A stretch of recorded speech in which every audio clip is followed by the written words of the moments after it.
Bonjour et bienvenue au FreakyCast, épisode 42, le récap de la saison 2. Pour cet épisode estival, pas de rediffusion, on reste dans l'inédit, mais on va vous passer avec Gagago en récap un petit peu tous les épisodes qu'on avait fait sur la saison 2, et on va parler un petit peu de nos devoirs de vacances, de ce qu'on a vu et lu de nouveau sur ces thèmes déjà présentés.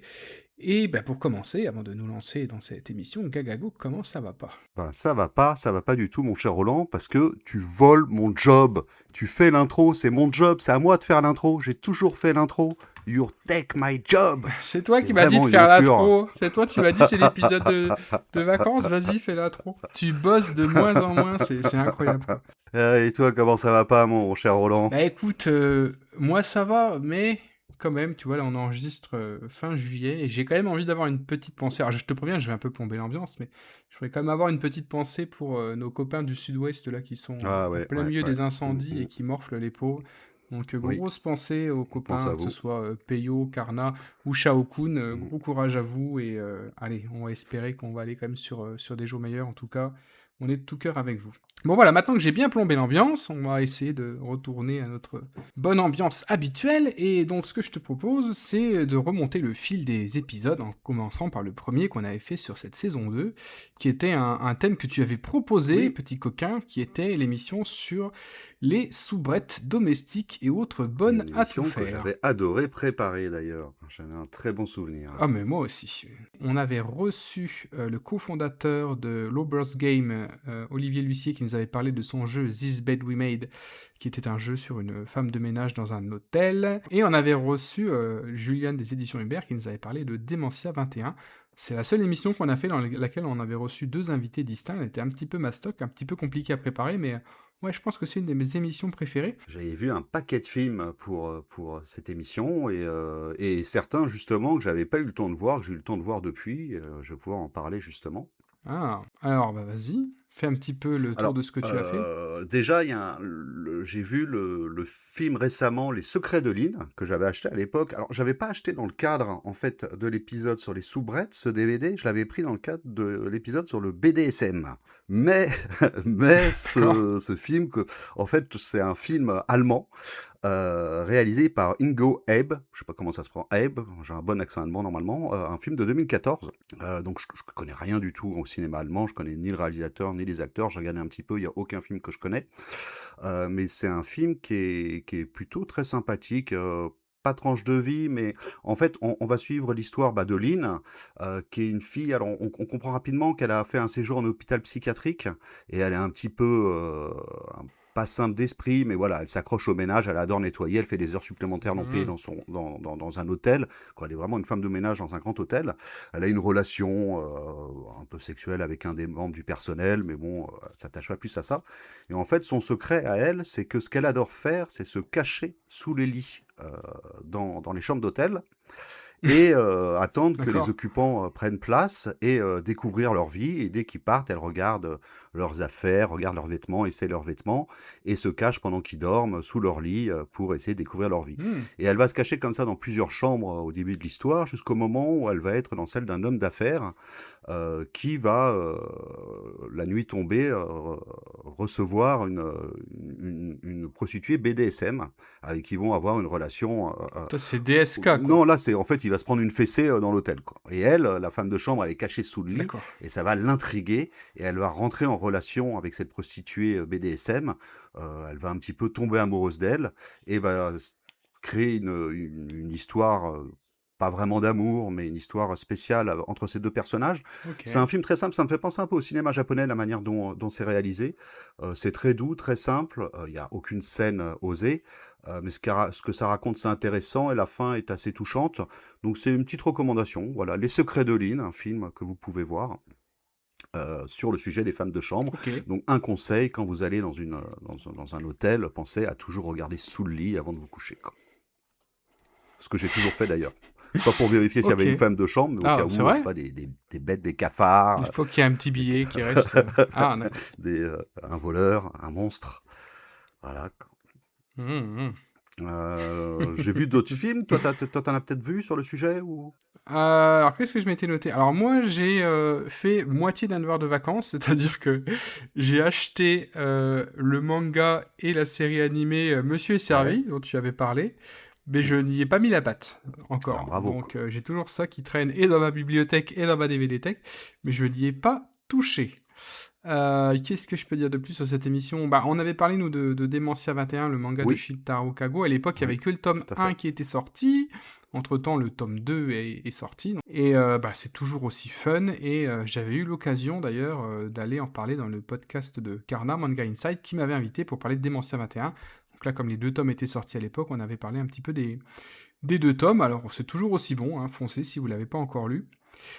Et puis j'avais juste un petit truc à dire sur le jeu This Bad We Made, là, dont on avait parlé des éditions Lobers Game, puisque j'ai vu que il y avait un DLC qui doit sortir normalement en août 2026 avec une nouvelle aventure de Sophie Roy, donc la femme de chambre du jeu vidéo, mais qui cette fois se déroulera dans un paquebot où elle sera l'intendante et où elle va continuer à mener ses enquêtes. Alors je parle de DLC, mais c'est pas tout à fait exact. D'après ce que j'ai compris, ça sera plutôt une aventure narrative assez courte, mais qui serait totalement indépendante de l'intrigue principale. Donc j'imagine qu'il ne sera normalement pas obligatoire d'avoir le jeu de base pour pouvoir y jouer. En tout cas, moi j'ai hâte de retrouver cet univers et bon, le jeu n'est pas encore sorti au moment où on enregistre, mais je pense que j'irai jeter une petite papatoune là-dessus. Voilà ce que j'avais à dire sur cette émission. Est-ce que tu avais d'autres choses à ajouter, toi? Oui, alors j'ai d'autres choses. J'avais parlé au moment du quiz du film Malicia. Alors Oui. Malicia, c'est un film, de 1973 de, Salvatore Samperi, que j'avais adoré.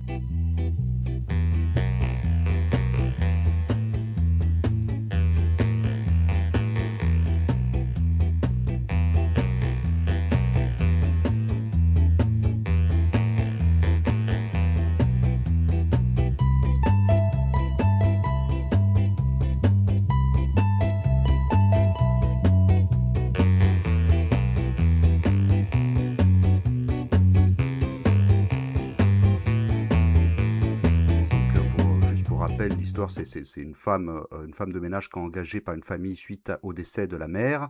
Donc c'est une famille composée du père veuf, du coup, et de 2 fils, et ils vont tous tomber plus ou moins amoureux, de, la femme de ménage, sachant que le plus jeune, va être, fortement attiré, par cette dame plus mûre que lui, qui est jouée, par Antonelli, qui est, merveilleuse dans ce film-là, et va y avoir une relation un petit peu, pas incestueuse, mais voilà, une relation entre, la femme de chambre et le jeune garçon. Et donc il y a une suite à ce film-là, Malicia 2000, qui est sorti en 1991, non pas en 2000, Le piège. qui est la suite. Donc c'est toujours Laura Antonelli, donc la même actrice, qui a quand même quelques années de plus, se marie avec le père de la famille du premier. Et par contre, voilà, l'histoire ne tourne pas autour des femmes de chambre, donc je ne vais pas plus développer. Le titre est beaucoup moins bon, mais ça me permet quand même d'insister sur ce premier film Malicia que je vous recommande vraiment. C'est un réalisateur très intéressant. Il a aussi fait Péché véniel, avec une relation aussi entre une femme plus mûre et un jeune garçon, qui est un super film. La musique est somptueuse dans tous ses films. Et un autre film que j'ai pas pu voir, que j'aimerais bien voir, que j'avais déjà repéré à l'époque de la préparation de l'émission, c'est, le titre veut tout dire, La Bonne. Mais malheureusement, il a un peu spéculé comme film et j'ai pas réussi encore à mettre la main dessus. Mais je me ferai un Mhm. plaisir, d'en parler peut-être dans un prochain devoir de vacances. Et pour terminer sur cette émission, bah si, il y a quand même un des titres que je vais développer un peu plus, Ah, dont je comptais parler. C'est tout simplement le film La femme de ménage, qui n'existait pas encore à l'époque de l'émission, bien que oui, c'est vrai. il y avait déjà les romans, j'imagine. Oui, ah oui. Moi, je connaissais pas du tout, en fait. C'est La femme de ménage, j'ai découvert l'existence des romans, au moment de la sortie du film. Je me disais: «Mais ça a l'air vraiment nul, ça a aucun intérêt, jamais je mettrai mon nez là-dedans». Et après, j'ai eu plein de retours positifs de plein de personnes qui sont qui ont plutôt bon goût, donc je me suis dit: «Bah tiens, je vais quand même tenter». Alors juste pour rappel, La femme de ménage, c'est à la base un roman à très grand succès, de Freda, McFadden. C'est une série de romans, Heu, même. c'est une série de ro en fait, c'est une série, mais moi je pensais qu'il y avait une quinzaine de titres, mais pas du tout. Il y a 3 romans, et l'histoire se conclut, plus un quatrième roman qui se passe entre Ah le ouais? 2 et le 3 qui a été écrit après, qui sont des petites nouvelles. Ah, j'aurais pensé qu'il y en avait beaucoup Voilà. plus que ça dans la Moi collection. aussi. Dans ma tête, il y en avait au moins une Heu, quinzaine, quoi. donc après elle a commencé en 2022, La femme de ménage. J'ai vu qu'en 2026, elle a écrit d'autres titres qui n'ont rien à voir. Donc elle fera peut-être d'autres suites, à moins qu'il y ait une fin à ce fameux tome 3. Heu, donc voilà, il y a que 4 livres en tout, quoi.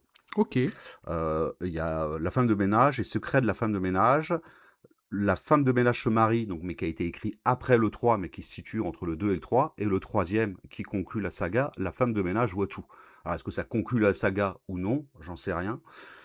Mais on aura sûrement un film, hein, sachant que l'adaptation, dont je vais vous parler, au cinéma a cartonné et qu'un 2, quand il est en projet, il est tourné en 2026 pour sortir fin 2027, je crois, ou d'accord. quelque chose comme ça. En tout cas, La femme de ménage, c'est un film, de 2025. Avant d'aller sur le film, à noter que Freda McFadden, elle est c'est donc, l'écrivaine, elle est aussi docteure en médecine et la plupart de ses romans, c'est des thrillers psychologiques, hein. Donc c'est des romans qui sont quand même à destination principalement d'un public féminin, faut pas le cacher, c'est le cas, et qui a vraiment cartonné, quoi. C'est les romans qu'on lit à la plage et tout ça, quoi, et que ça a vraiment très bien marché, d'où l'adaptation en film. Donc le film a été réalisé, par Paul Feig. Paul Feig, j'ai pas trop vu d'autres films de ce qu'il a fait, je sais pas si tu le connais? Pas du tout. Il a fait le SOS Fantôme de 2016 où Ah, c'est, c'est caché avec les avec, filles? des filles. D'accord, OK. Ouais, Mmh. moi j'avais bien aimé, mais Ouais, mais ça va. les autres films, j'ai pas vu. T'as L'ombre d'Emily, L'école du bien et du mal, Jackpot, Spy. Ah si, Spy, c'est avec Jason Statham, ça, il me semble. Et l'adaptation du film a comme distribution, en personnages principaux, Sydney Sweeney, qui joue la femme de ménage. Donc Sydney Sweeney, je sais pas si t'as vu d'autres films avec elle, mais c'est une actrice qui est déjà fort jolie et qui cartonne de plus en plus. Elle a joué dans pas mal de séries. Alors c'est des séries que j'ai pas vues, c'est pas du tout, je suis pas du tout public cible. Qu'est-ce qu'elle a fait? Elle a fait, de connu, elle a fait Handmaid's Tales, Les Servantes écarlates, Ah oui. Euphoria actuellement, The White Lotus également, elle joue dedans. Heu voilà, Pretty Little Liars, elle joue Willia. Ah oui, moi, c'est les Voilà, séries que j'ai pas regardées, tout ça. elle a joué dans pas mal de trucs. Moi, le seul film que j'ai vu avec elle, c'est Americana, un film qui est disponible sur HBO, qui est un film d'action, qui était plutôt sympa. Donc, si vous connaissez pas, vous pouvez y aller. Plutôt, pas mal d'action dedans et elle y est très bien. Il y a également Amanda, Seyfried qui joue, Nina Winchester, Brandon Sklenar qui joue Andrew Winchester, qui est le bel homme de l'histoire, et Michel Mahoney qui joue Enzo Accardi, qui est qui s'occupe du jardinage, qui est un Oh. homme mystérieux dans le film. Donc de quoi parle La femme de ménage? Je vais aller très vite parce que c'est un thriller psychologique avec des rebondissements, qui en fait tout l'intérêt et qui fait que, c'est un film que je recommande. Il y a quand même un côté assez sympathique. En fait, on suit l'histoire d'une jeune fille qui semble sortir de prison complètement paumée, qui n'a pas un sou et qui va se faire passer pour une femme de ménage expérimentée pour intégrer une riche famille, de je ne sais plus, quelle contrée, voilà, dans l'État de New York, voilà, de Long Island dans l'État de New York. Et là, elle va s'appliquer, totalement à son job, donc il y aura le ménage à faire, s'occuper des enfants, faire à manger, voilà.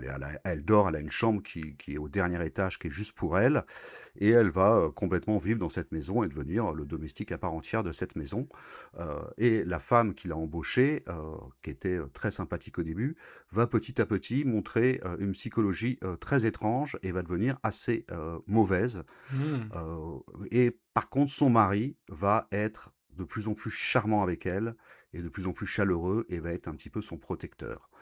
Et il y aura un autre personnage qui sera un jardinier d'origine, ibérique, qui sera assez mystérieux, qui est aussi bel homme. Que va-t-il se passer? Je ne dirai rien parce que ça, c'est que le début du film et il va y avoir plein de rebondissements, des scènes d'amour chaud, des voilà quoi. C'est un bon thriller, je dirais pas comme Basic Instinct, mais voilà, avec les mêmes, Mmh. petits cachets qu'ont rendu, Basic Instinct célèbre, qu'on peut retrouver, dans ce thriller. Voilà, c'est un film à énigmes, avec pas mal de rebondissements. Il y a aussi, des scènes, c'est pas à regarder avec les enfants, hein, Ah, il y a des c'est scènes bien de le dures. préciser parce que j'ai des mauvaises Ouais, surprises avec tes recours, hein. ouais, non, non, là, c'est pas à regarder avec les plus jeunes, mais tu peux regarder avec madame et je pense qu'elle appréciera beaucoup. Oh oui, oui, je sais pas, moi je mets ça dans le même panier que 51 degrés et compagnie. Ah non, c'est bien au-dessus, quoi. Ah non, D'accord. ça a rien à voir. Ah non, là, tu as une vraie histoire, c'est d'après le roman. Alors apparemment, c'est assez fidèle au roman. Il y a OK. juste des personnages qui sont plus ou moins développés, Mmh. la fin qui change un peu, mais qui reste la même. Quoi, c'est adapté, c'est une adaptation pour le cinéma, hein, donc ils ont mis Mmh. un peu plus d'action et tout ça. Je comprends que le roman a eu un tel succès, quoi. Je veux dire, c'est intéressant. Il y en a, j'ai même entendu des gens qui comparaient ça à une sorte de Rape and Revenge. Why not? Wow, Hein, ça d'accord. peut, voilà, c'est donc plus que ce qu'on pourrait penser. Que ça te donne envie d'aller vers le roman? Oh, j'ai plus trop, quoi. Oh, en film, c'est bien, quoi. Moi, je trouve Ouais, ça bien. En OK. plus, l'actrice, moi, j'aime beaucoup l'actrice, là, quoi. Je l'aime de plus en plus, Sydney Sweeney. Euh, Madame va être jalouse. Non, mais je l'aime en tant que actrice, bien sûr. Je Oh là, suis pas comme toi avec. t'as failli faire un lapsus là, t'as failli te parler de trick là. Oula, oula, oula, oula, oula. Oh, Bonjour, Millie. Bonjour, Madame Winchester. Oh, allons, appelez-moi Nina. Je vous en prie, entrez. Alors, pourquoi voulez-vous ce travail? J'adore être au service des gens. Pour de bonnes familles, naturellement. Vous savez que vous devrez vivre sur place, n'est-ce pas? Tada! Voici votre chambre. Ça vous plaît? C'est parfait. Super! Je vous fais faire le grand tour pour que vous voyiez dans quoi vous mettez les pieds. Votre travail consistera surtout à nettoyer, ranger et un peu cuisiner. Bonjour. Millie va vivre avec nous. Elle va vivre avec nous? Andrew, je te l'avais dit. Elle va faire partie de la famille. Je veux que vous vous sentiez en sécurité. C'est le cas. La clé de votre porte. Vous me sauvez la vie. Je ne sais pas ce que je ferais sans vous, Millie.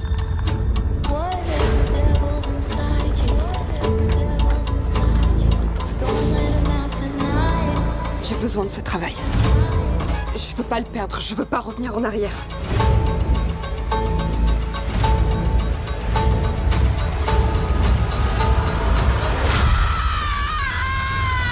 Alors, j'ai quand même une petite question. Donc là, on parle ouais. d'une femme de ménage, on parle d'un couple. Il y a un enfant aussi dans l'histoire, non? Oui, il y a un enfant, c'est une famille avec Voilà, je sais il y a plus un s'il enfant. ou deux enfants, c'est une vraie famille. Ouais, pour moi, il manque qu'une seule chose qui pourrait me faire aller vers ce film. Il manque une poupée un peu hantée qui s'appellerait Robert. Ça manque un peu. Il n'y a pas de ça dans le film? Alors, je me souviens pas tout exactement parce que j'ai vu il y a un moment, mais c'est possible, c'est possible. Ah, j'irais peut-être faire mouiller un œil. Non, je pense que franchement, c'est un film qui peut être ta came. C'est pas un film que je regarderai 10 fois. Ouais. Mais là, justement, en préparant l'émission, en y repensant, je me dis, tiens, je le reverrai bien. Quand même. Ouais, je vais Tu vois. attendre qu'il arrive sur Netflix et j'irai jeter un œil. Ça, c'est Ouais, typiquement si- le truc qui va arriver sur Netflix. Je le sens. En tout cas, moi, c'était une bonne surprise et je trouvais ça important qu'on parle quand même de ce titre-là dans cette émission Ouais, sur les bien soubrettes sûr, parce que bien ce titre a complètement sa place. Et encore une fois, c'est une reco. Voilà, j'ai Très vraiment aimé. Et tu connais mes goûts en plus. 50 nuances degrés, j'en pouvais plus. Hein. C'est insupportable. Ok, ok. J'ai pas supporté. Quoi. Là, en plus, les acteurs, ils sont bons.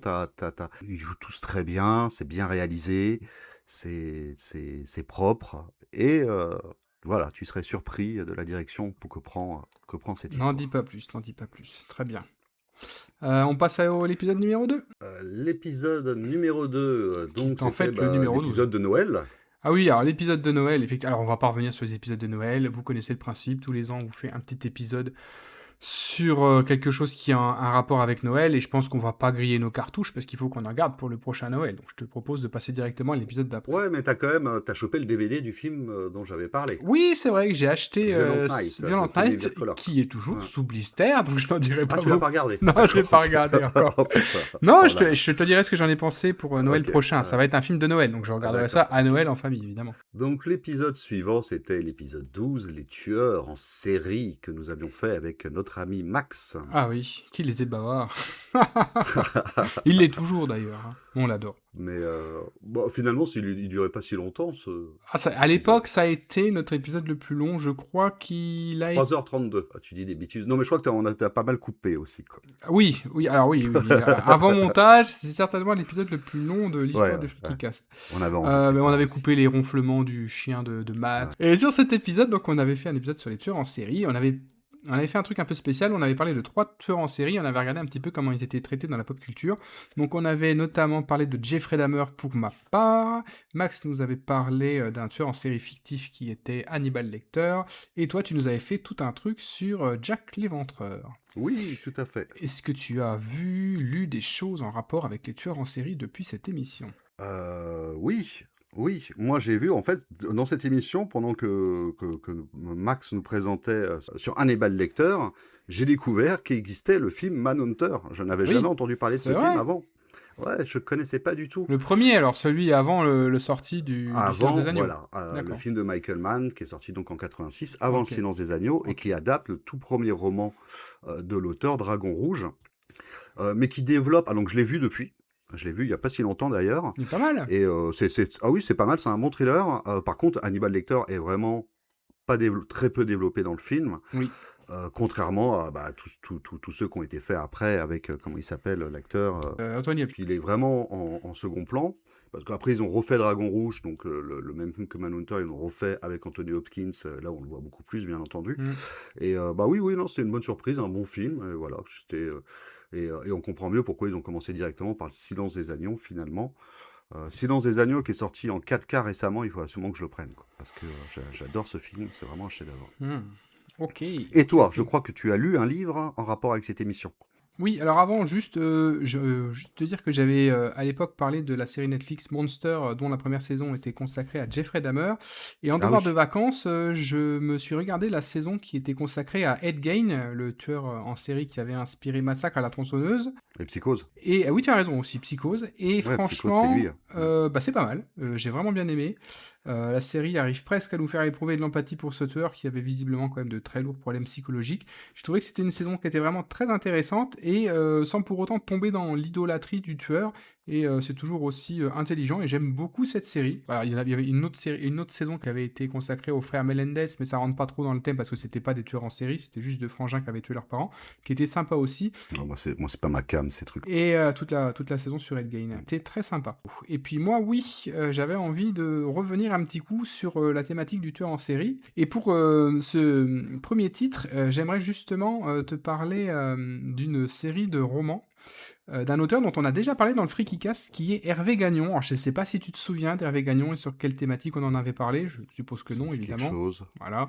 Donc j'avais présenté Malefica, qui est Ah oui, qui était une saga littéraire pour notre émission sur les sorcières, dont on reviendra tout à l'heure. Et ça fait déjà quelques temps qu'il y avait une autre de ces séries qui me faisait de l'œil. Alors je vais pas te refaire toute la biographie d'Hervé Gagnon, mais pour rappel, c'est juste un auteur québécois, historien, ancien professeur, qui a troqué les salles de classe pour une carrière d'écrivain, et son univers mêle enquête, ésotérisme, histoire et suspense, voilà. Et pour notre thématique des tueurs en série, je vais te parler d'une de ces sagas en 7 tomes intitulée Les Enquêtes de Joseph Laflamme, et plus précisément du premier volume que j'ai lu qui s'appelle Jack, qui est paru en 2024, et tu t'en doutes, ça va évidemment parler de Jack l'Éventreur. Et donc dans ce premier roman, on va suivre les aventures de Joseph Laflamme, qui est un journaliste de second rang qui écrit pour le quotidien Le Canadien. L'histoire se déroule à Montréal à la toute fin du 19e siècle, on est autour de 1891, et Joseph donc écrit des articles pour Le Canadien, mais en fait il ne fait pas partie des employés du journal, il est mal payé, il est payé à l'article, et il peine à joindre les deux bouts, et il vit avec sa sœur dans une espèce de maison plutôt miteuse. Il faut dire que le journal connaît à ce moment-là une forte baisse de ses ventes, et qu'il n'a plus forcément les moyens d'embaucher le jeune journaliste qui pourtant a du talent. Mais la vie de Joseph va basculer du jour au lendemain. Il apprend par hasard qu'une prostituée vient d'être sauvagement assassinée à Montréal. Et à l'époque, le meurtre d'une prostituée n'intéresse, il faut le dire, pas grand monde. Mais Joseph craint que la victime soit Marie. Et Marie, c'est une jeune prostituée rousse dont il est secrètement amoureux.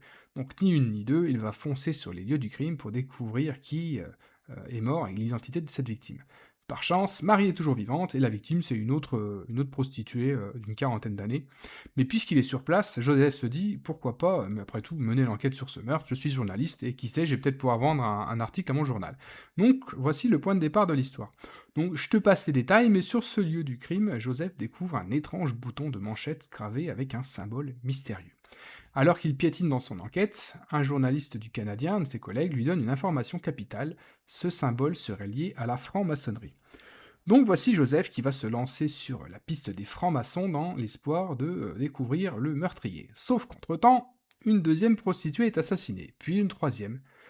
Elles sont toutes atrocement mutilées et leurs corps sont mis en scène d'une manière qui rappelle immédiatement celle d'un certain Jack l'Éventreur qui avait semé la terreur à Londres quelques années plus tôt. Et si Jack, que personne n'a jamais arrêté, avait quitté Londres pour poursuivre ses crimes à Montréal?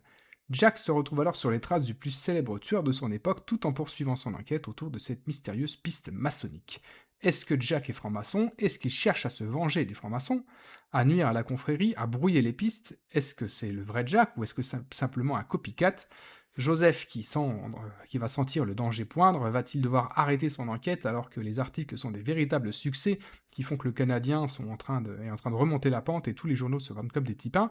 Vous le saurez en lisant Jack, le premier tome des enquêtes de Joseph Laflamme. Et franchement, j'ai pris un énorme pied à lire ce roman. Alors j'ai déjà tous les autres romans de la saga, donc à chaque fois c'est les enquêtes de Joseph Laflamme. Tout, toi, quoi. Bah, moi j'achète tout, mais alors je vais te dire, je vais l'expliquer plus tard que j'ai eu une petite déconvenue sur un autre titre. Bon, toujours est-il que j'ai tous les autres bouquins, les enquêtes de Joseph Laflamme dans ma bibliothèque, et je pense que je vais en dévorer un ou deux de plus cet été. Il faut savoir déjà que moi je suis très fan de cet auteur, et j'ai énormément de ses titres. Donc le roman est publié comme toutes les autres œuvres d'Hervé Gagnon aux éditions Hugo, et tu connais ma sympathie pour le Québec, j'adore cet auteur. Souvent, les histoires se déroulent en France, mais ici, on est sur ces terres, et il nous fait revivre le Montréal du 19e siècle avec énormément de réalisme. Et il y a un petit détail que j'adore, c'est que de temps en temps, si tu oublies que l'action ne se passe pas à Londres, t'as une expression québécoise qui vient ponctuer ton récit. T'as un petit « ben voyons donc » qui est glissé au détour d'un dialogue, où t'as des noms comme ça qui sont évoqués comme Papineau, et là tu te rappelles immédiatement qu'il y a un lien avec le Québec. Et moi ça me régale parce que je suis un québécophile, et ça apporte vraiment un dépaysement supplémentaire à la lecture. Donc voilà, c'est ce que j'avais à dire sur ce livre.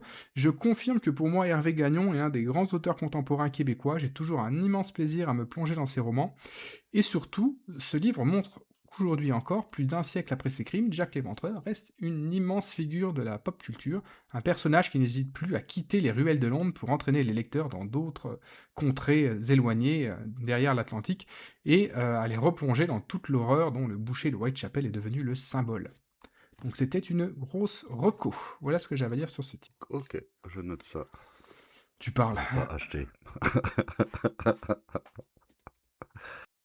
Alors, l'épisode suivant. L'épisode Ah suivant, oui, c'est la ok. Rome antique dans la pop culture qu'on avait fait avec Adrien. Alors moi, j'ai rien vu depuis, juste à noter que j'avais parlé de Caligula et de ses différentes versions, et que Oui. depuis est sorti un nouveau coffret, alors je ne sais pas s'il est encore disponible, je l'ai pas pris, avec un nouveau montage de Caligula, qui serait la Director Cut. Il faut savoir qu'il y avait 24 heures ou 48 heures je crois que c'est 24 heures de film quand il avait fait, quand il avait fait Caligula, et donc il y a possibilité de faire une infinité de montages différents, donc Tinto Brass, le réalisateur, est décédé maintenant, mais comme ça avait été remonté par les producteurs de maintes versions, il y avait eu des inserts porno dedans et tout ça, voilà, ils ont sorti une nouvelle version qui est très longue, qui paraît qui est complètement différente du reste, qui raconte, alors il y a toujours les grandes scènes mythiques de Caligula, hein, qui sont quand même le cœur du film dedans.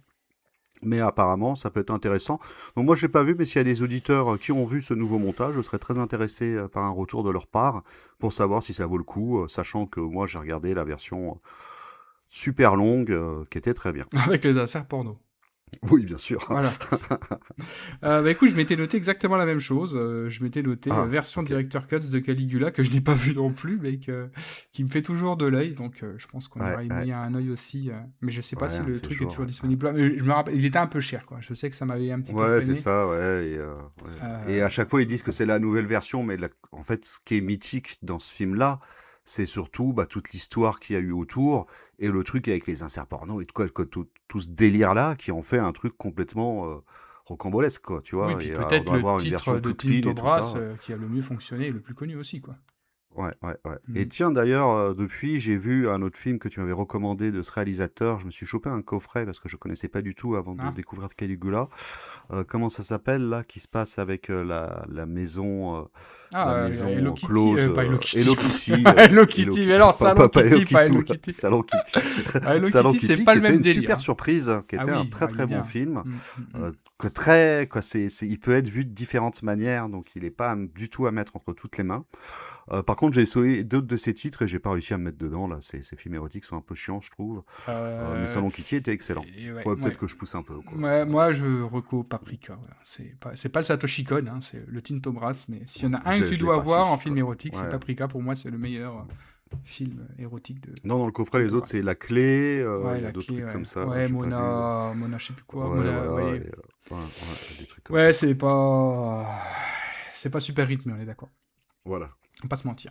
Et juste rajouter que Adrien devrait normalement revenir chez nous. Alors on n'a encore pas planifié, mais on avait pris un accord de principe pour faire avec lui l'Égypte antique, puisqu'il était revenu chez nous pour Oui, faire la Grèce antique fait. après avoir fait la Rome, et Oui. donc il ne reste plus qu'une grande ancienne civilisation qui est...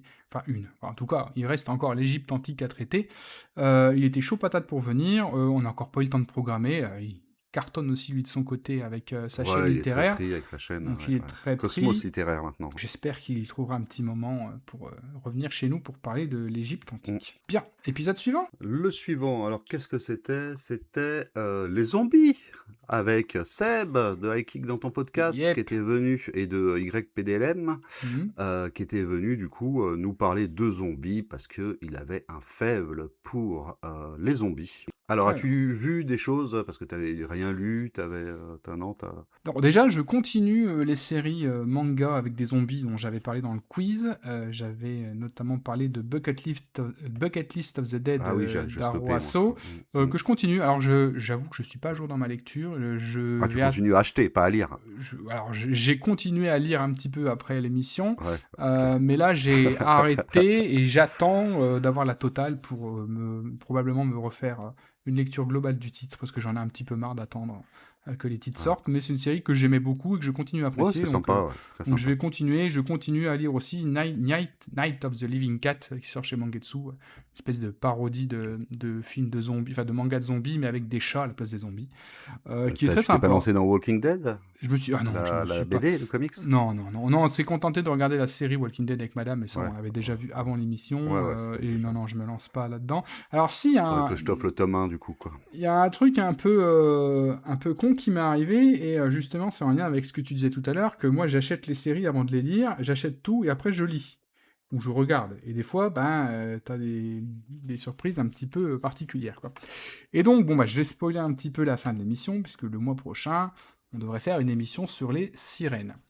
Et j'avais topé un manga il y a quelques temps qui s'appelait Siren spoil, quoi, Rebirth. putain. C'est pas grave.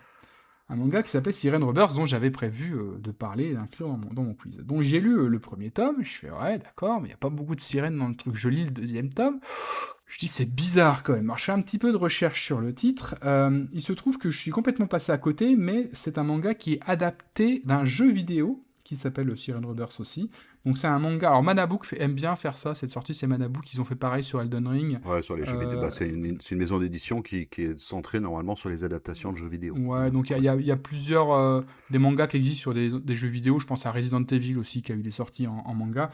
Et donc Siren Rebirth, c'est un jeu qui est sorti sur PS2 que je ne connais pas, donc j'ai été un petit peu regardé, mais il n'est pas dispo sur Steam. Je me dis, bon, peut-être que je le ferai, parce qu'il avait l'air à ses côtés. Il y a même eu une adaptation en film aussi de ce jeu vidéo. Ah bah, zombie ou pas zombie alors? Et du coup, pas de sirènes, c'est ça le problème, c'est que ça n'a rien à voir avec les sirènes, c'est que c'est plutôt moins des zombies. Les sirènes, en fait, c'est plutôt la sirène d'alarme. La sirène, le bruit de la sirène. Oh là là. Donc je me suis acheté les 8 tomes de Siren Rebirth en pensant que ce serait un truc sur des sirènes, dans le sens Excellent. mermaid, quoi. Mais non, c'était dans le sens sirène de pompiers et compagnie, quoi. Donc Génial. j'ai lu les 2 premiers tomes, et je dirais que c'est un manga, c'est un mélange entre un peu Resident Evil et Gannibal.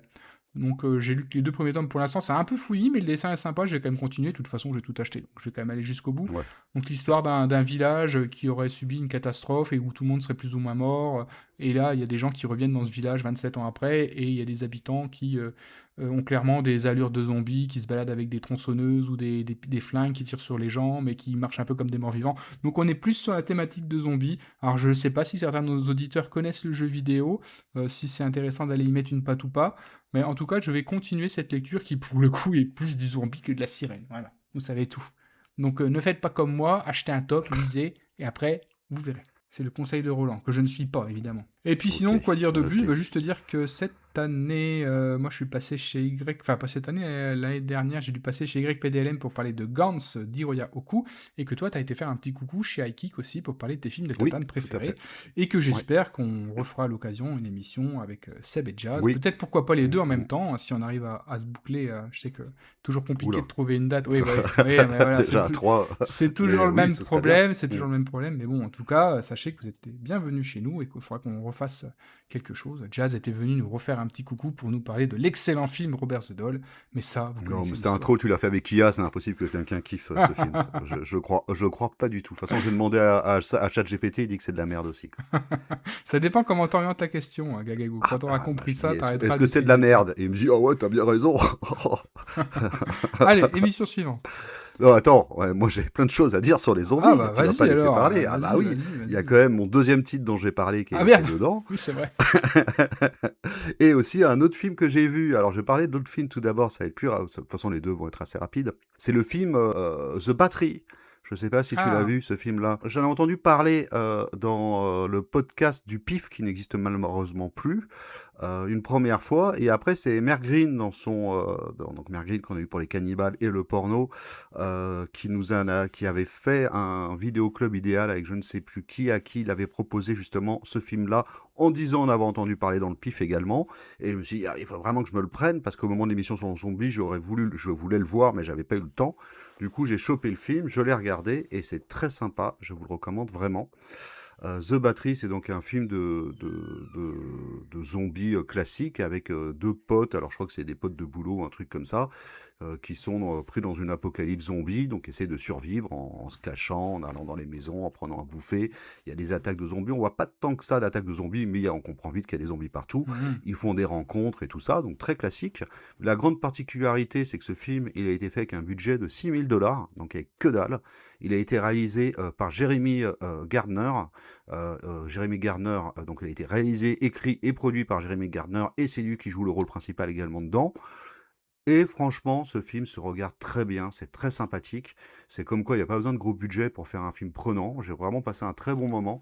Donc si vous êtes fan de films de zombies, allez-y, parce que c'est original. C'est voilà, les batteries, en fait, c'est les piles qui servent à l'un des deux à écouter de la musique en continu de ces deux potes, et ils vont évoluer. Voilà quoi.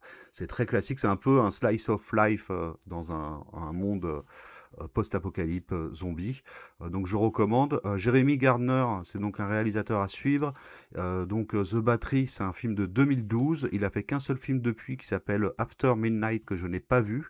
Mais quand on voit le genre de film, c'est marqué est un film américain romantique de monstres.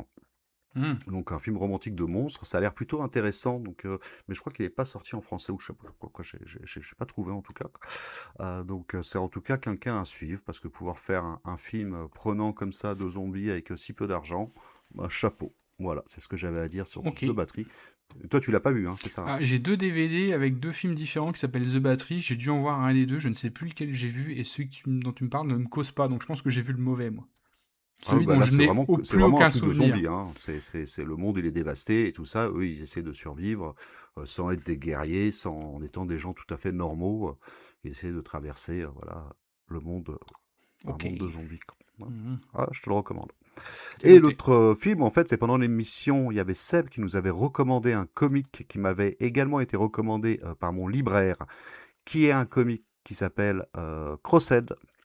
Oui, je me rappelle. Qui est scénarisé, en tout cas le début, par Garth Ennis. Donc Garth Ennis, on en avait déjà parlé, est-ce que tu te Oui. souviens dans quel épisode? Oui, donc on en avait parlé quand on avait fait l'émission sur les super-héros insolites, et je crois que c'était en lien avec le comics que tu avais présenté, The Pro. On en parlera tout Oui, à l'heure, des exactement, super-héros c'était insolites. le scénariste de The Pro, tout à fait. Mhm. Et c'est Garth Ennis au scénario, et c'est décidé par Jason Bureau. Donc Crossed, c'est un comics qui style monde de zombies. Voilà, c'est des gens qui veulent survivre dans un monde de zombies. Sauf que c'est un virus, mais ça ne transforme pas vraiment les gens en zombies. En fait, quand tu es atteint par ce virus-là, tu as une sorte de croix qui se dessine sur ton visage, D'où le titre. d'où le titre Crossed. Mhm. Voilà. Et en fait, ça désinhibe de toutes les pulsions quand tu es atteint Ah le oui. truc, et tu deviens une sorte de personnage vicieux. En fait, les gens qui se font choper par les mecs qui sont infectés, ils vont se faire violer, torturer, qu'ils Mhm. soient hommes, femmes ou enfants, quoi. Voilà, c'est le cauchemar total. Et en plus, ces gens qui sont infectés sont pas que des animaux. Ils gardent leur intelligence et ils peuvent traquer leur proie, utiliser des outils, utiliser des voitures.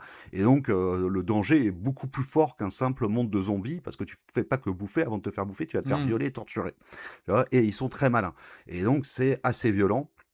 C'est beaucoup plus violent que ce qu'on peut voir d'habitude dans ce genre d'histoire, parce qu'il y a cette notion de viol, justement. Et c'est très sympa. En fait, J'aime bien l'enchaînement de tes phrases. Non, mais en fait, il y a toute une série de Crossed. En fait, ils ont fait plein de volumes, mais par les 2 auteurs que je viens de citer, c'est seulement la première intégrale qui existe. Il y a une fin, plus ou moins une fin à la fin du tome. Et après, les d'autres auteurs ont repris le flambeau. Il y a plusieurs auteurs différents qui ont rompu et qui ont fait plein d'autres albums comme ça, où il paraît que c'est de plus en plus gore, de plus en plus violent et trash. Moi, j'ai lu que la toute première intégrale, c'est la seule qui est dispo actuellement, qui est sortie chez iComics. Je sais même pas si elle est encore disponible. Et tous les autres étaient sortis il y a une 10-15 ans, mais ils sont complètement introuvables. Ils n'ont pas été réédités à ce jour. Apparemment également parce que c'est quand même très trash. Mais en tout cas, ce premier volume, je vous le recommande parce que justement, c'est un monde complètement... voilà, c'est plus que zombie, quoi. Tu as ce côté-là où tu as encore plus peur de te faire attaquer. Et en plus, comme ils sont intelligents, voilà, les héros, ils tombent dans des pièges qui sont tendus par ces infectés. Donc c'est un comics que moi, je te le recommande vraiment. En plus, tu as une intégrale, voilà, ça fait 220 pages. Ça se lit très bien, c'est très sympa. Les dessins sont très soignés. Ça me fait marrer parce que Seb, il nous l'avait recommandé, mais je sais que quand j'étais passé chez mon libraire, je lui avais demandé est-ce que vous avez des recommandations de comics de zombies et tout ça, et c'est 2 frères qui tiennent la librairie, et t'as un des 2 frères qui me fait ah ouais, Crossed, c'est génial et tout ça, et t'as l'autre qui dit non, non, c'est horrible, arrête de recommander ça, faut pas recommander ça aux gens et tout ça. Mais en fait, il avait raison, c'est très sympa et je suis très content de l'avoir pris. À noter que Crossed, il y a une adaptation au cinéma qui est en cours. Normalement, elle a été finalisée et elle est en post-production. Mais depuis 1 an quand même. La sortie est notée pour 2026, mais je ne vois plus aucune info depuis 1 an sur cette sortie-là. C'est vraiment dommage. Il faut savoir que la personne qui a été mise pour réaliser ce film, c'est Rob Jabaz. Est-ce que tu connais Rob Jabaz? Rien à voir avec Jabba the Hutt, j'imagine. Non, mais en fait, c'est un réalisateur canadien, donc c'est parfait pour toi, Ok. qui est parti à Taïwan et qui a réalisé un film à Taïwan. C'est son seul film, j'ai l'impression qu'il a sorti. Il y a très peu d'informations sur Rob Jabaz sur Internet. Et le film a eu un carton international et qui est un film excellent. Et on comprend tout à fait que c'est Rob Jabaz qui a été retenu pour faire l'adaptation cinématographique de Crossed. Ce film, c'est The Sadness, que je t'ai demandé de voir pour préparer l'émission. Est-ce que tu as vu The Non, Sadness? je l'ai pas vu, ce Sadness. Putain, en plus tu l'as, quoi. Ce film, il est incroyable et c'est à peu près le même délire que Crossed. On n'en avait pas du tout parlé pendant l'émission sur les zombies parce que je considérais pas vraiment que c'était des zombies, mais en fait c'est une infection pareille. Donc ça se passe à Taïwan. C'est l'histoire d'un jeune couple qui sont pris à un moment où tu as une infection comme ça qui contamine tout le monde. Mais la contamination, elle ne fait pas transformer en zombie, elle fait un personnage qui rigole comme des fous furieux et qui commence à attaquer les gens et aussi à les violer, à les torturer, voilà, en rigolant. Et le film, il est génial, il te prend aux tripes, c'est ultra violent, ultra gore, la fin est stylée et c'est un super film de zombies, d'infectés, on va dire. Plus précisément d'infectés. Et donc ça reprend. Alors je sais qu'à un moment j'avais lu que justement Rob Jabaz s'était inspiré de Crossed pour The Sadness, mais j'ai pas retrouvé l'information exacte. Donc je sais pas si c'était une fausse information ou non. Mais en tout cas il a été retenu pour le film Crossed, qui est normalement tourné, qui est finalisé, mais sorti 2026, mais je vois pas de date. Alors est-ce que c'est un tout petit budget? Je sais pas du tout, quoi. On attend ça, ou est-ce qu'il a fait un truc trop gore que personne veut le diffuser? C'est tout à fait possible également. On est encore en 2026. Bah oui, mais il y aurait quand même une date, tu vois, il a fini de tourner en 2020. Quoi. Je veux dire, il est en post-production depuis 1 an quand même. Quoi. Les dernières news que tu vois dessus, c'est juillet 2025. En disant que le film est tourné et tout ça. Et donc, après, tu as toujours ces problèmes de diffusion, tu sais, les trucs super violents et tout ça, pour trouver un diffuseur. Oui, c'est sûr. En plus, le truc Crossed, c'est quand même le thème, c'est qu'il y a quand même des... Alors, moi, j'ai pas été si choqué que ça, parce qu'on m'avait parlé de l'histoire et tout ça, mais quelqu'un qui va sur Crossed sans savoir de quoi ça parle, il peut être choqué, parce qu'effectivement, les monstres, ils violent et tout ça, c'est quand même hardcore, quoi, tu vois. Ouais, je comprends. Quand tu le sais, et quand tu as vu plein de trucs comme nous on a vu, tu es là, ouais... ça va, quoi. C'est un samedi matin. Mais en réalité, c'est quand même quelque chose d'assez trash et que beaucoup de gens considèrent comme trash, ou même qui disent que c'est ignoble, quoi, que c'est qui disent qu'il faut surtout pas lire, quoi. C'est une reco. Moi, je te conseille de le lire, du coup. Ouais, c'est une reco, exactement. Ok, très bien. J'irai mouiller un œil si je tombe dessus. Après, c'est une grosse intégrale? Non, ouais, c'est 220 pages, c'est une intégrale. Ouais, ça va, c'est une petite intégrale. Ça va. Parce que quand tu me disais c'est pas les intégral, trucs énormes et voilà, tout ça. tout de Ouais, suite, non, je mais ils pense, s'appellent tout intégral. Normalement, intégral, t'as tout Mhm. dedans. C'est le sens d'intégral. Alors maintenant, t'as intégral tome 1, intégral tome 2, intégral tome 3. Ouais. Ça veut plus rien dire, C'est intégral. la douille intégrale, quoi. Ok, très bien. Voilà, tu te prends l'intégral, tu dis cool, j'ai l'intégral. Tu t'arrives à la fin, c'est marqué à suivre dans l'intégrale numéro 2. Putain, moi j'ai pris Conan le Barbare intégral. Bah voilà, j'ai déjà 15 tomes, quoi. Putain, j'ai plus de place, de toute façon, j'ai arrêté d'acheter, quoi. Donc voilà, moi c'était tout ce que j'avais à dire sur les zombies. On peut passer bien. au thème suivant. Alors qu'est-ce que Ok. c'était, Roland? C'était les cochons de la pop culture. Ah, les Roland, babe. Putain, mais quel relou, quoi. babe, Alors, babe.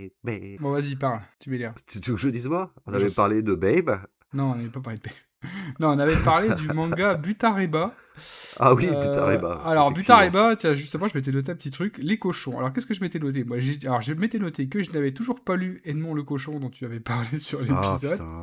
putain. Donc, c'est toujours dans ma pile de ta devoirs de cam, en vacances. plus. Ah, ouais, et on avait parlé du manga Butareba, et a priori, il a été tellement à four chez Soleil que la série est toujours bloquée au 3e volume depuis décembre 2024.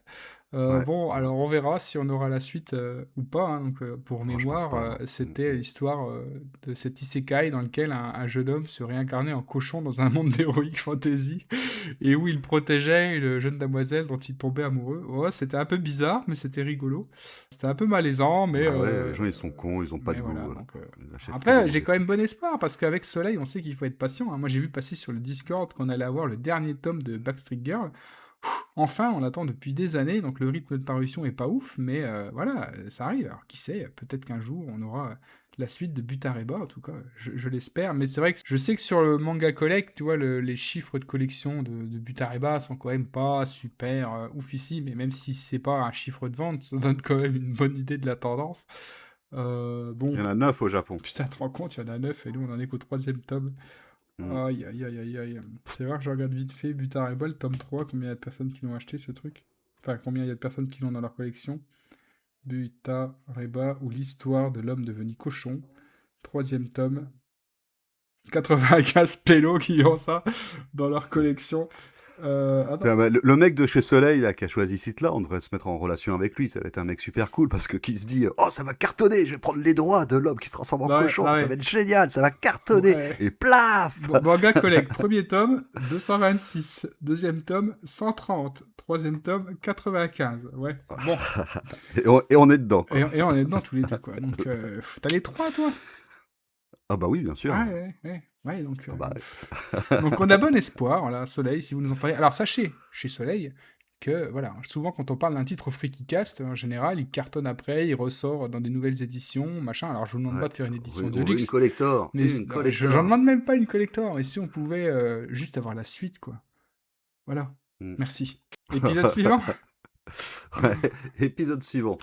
L'épisode suivant, c'était la bouffe dans la pop culture. Ouais, la bouffe dans la pop culture, tout à fait. On avait fait avec un invité, avec Julien de l'Envers du Manga. Oui, qui est revenu chez nous après pour parler du catch. Alors si, oui, quand même. Juste dire que Juliette Houry a sorti un nouveau bouquin que j'ai pas lu, mais qui est plus du tout sur les mêmes thématiques. Je crois que ça parle de burn-out. Je me le garde dans un coin de la tête, j'irai peut-être y mouiller un œil, mais bon, pour le coup, ça parle plus du tout de bouffe. Et juste, je me suis fait un devoir de vacances, puisque toi, tu avais parlé dans ton quiz de la cuisine au beurre. Du film avec Fernandel et Bourvil, donc l'histoire d'un patron de restaurant qui est parti faire la guerre à l'Est et qui, à son retour, découvre qu'il a été déclaré mort et que sa femme s'est remariée avec un Normand qui a repris son restaurant. Alors, tu m'avais vendu ça comme une bataille de cuisiniers entre le Normand et sa cuisine au beurre et le Méridional et sa cuisine à l'huile. Bon, alors en réalité, il n'y a pas beaucoup, enfin, il n'y a absolument aucune bataille culinaire entre les deux. Je suis pas sûr. sûr. Non, je n'ai pas dit ça. Chacun avait son style de cuisine, Alors, il n'y a aucune bataille dedans. Je suis pas sûr que ce soit à proprement parler un film sur la bouffe, même si toute l'histoire se déroule dans un restaurant. En revanche, j'ai trouvé le film très sympa, je l'ai beaucoup aimé, et il est vraiment porté par ces deux immenses acteurs que sont Bourvil et Fernandel, donc malgré tout, c'était une très bonne reco. Je m'étais trouvé un coffret avec des films de Fernandel sur une brocante, là, cette année, avec notamment dedans La cuisine au beurre, donc ça a été l'occasion pour moi de le voir.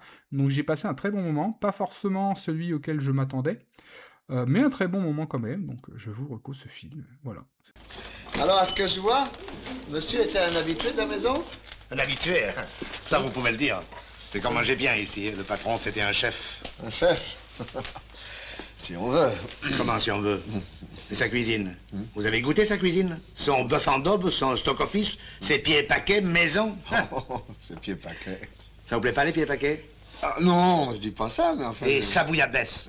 Vous savez ce que c'était, sa bouillabaisse? C'était des boîtes. Oui, c'était des boîtes. Des boîtes? Sa bouillabaisse?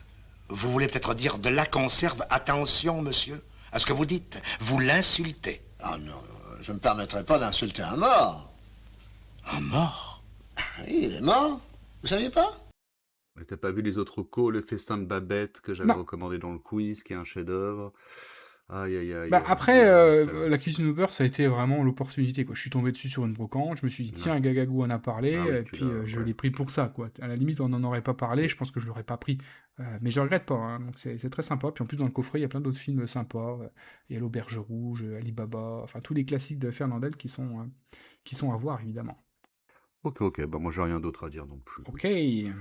Alors, épisode suivant. Après, on a fait les dinosaures dans la pop culture. Ah oui. Est-ce que tu as des choses à dire? Non. Non, d'accord.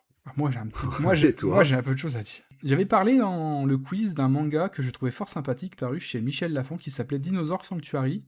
5 tomes en Ah français oui, pour l'heure. oui. Et puis, on a vu passer sur les réseaux un message de l'auteur qui annonçait que les éditions Michel Lafon ne donneraient pas suite à la publication de la fin de la série en France. Donc les éditions Michel Lafon n'ont rien annoncé du tout, c'est l'auteur directement de la série qui a posté un petit message sur les réseaux en disant « Désolé les Français, vous n'aurez pas la suite, alors si vous êtes intéressés pour reprendre, merci de me contacter ».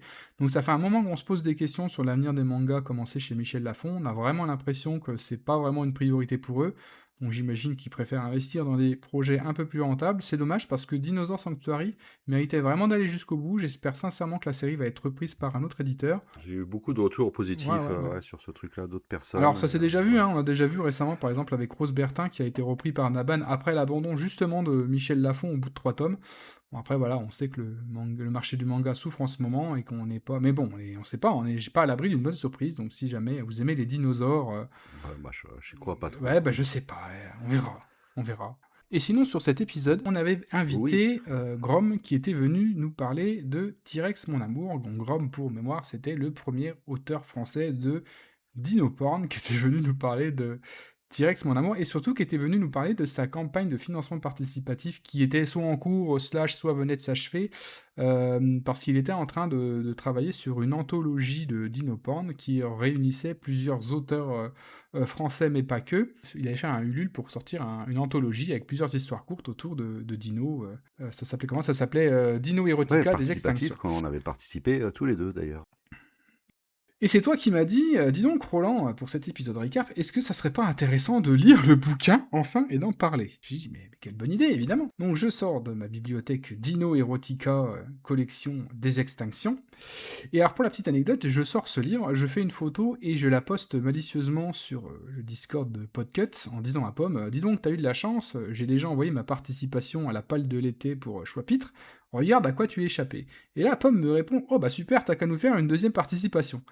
Et à ce moment-là, j'avais pas encore du tout commencé le bouquin, et je me suis dit, allez, banco. Alors Gagago, si tu me le permets, je vais insérer ici ma petite capsule que j'avais enregistrée pour les copains de Choix-Pitre pour ce livre. C'était la capsule faite avant ma lecture, et après je te dirai ce que j'en ai pensé. Salut les amis, c'est Roland. Du FrikiCast, la soufrière, tout ça. Oui, je sais, vous m'avez déjà entendu, et j'avais pas vraiment prévu de venir parler d'une deuxième lecture de l'été. Mais quand j'ai posté la photo de ce livre que j'ai entre les mains sur le Discord de Podcut, Pomme m'a fait comprendre que c'était soit je refaisais une deuxième chronique, soit j'étais viré du Discord. Aussi, je vais vous parler d'un livre un petit peu bizarre. Vous savez, des fois, on se lance dans des financements, des campagnes de financement participatif, on sait pas trop où ça va, on sait pas trop ce qu'on achète des fois, puis on oublie, puis on reçoit le bouquin. Alors je vous lis pas le titre, et je vous lis le sinou. C'est l'ère du mammifère, une suprématie indiscutable depuis des millions d'années. Et au milieu règne l'homo sapiens, l'être humain moderne, métro, boulot, dodo. En basket de marque, habits de marque, parfum de marque, vie de marque et de merde parfois.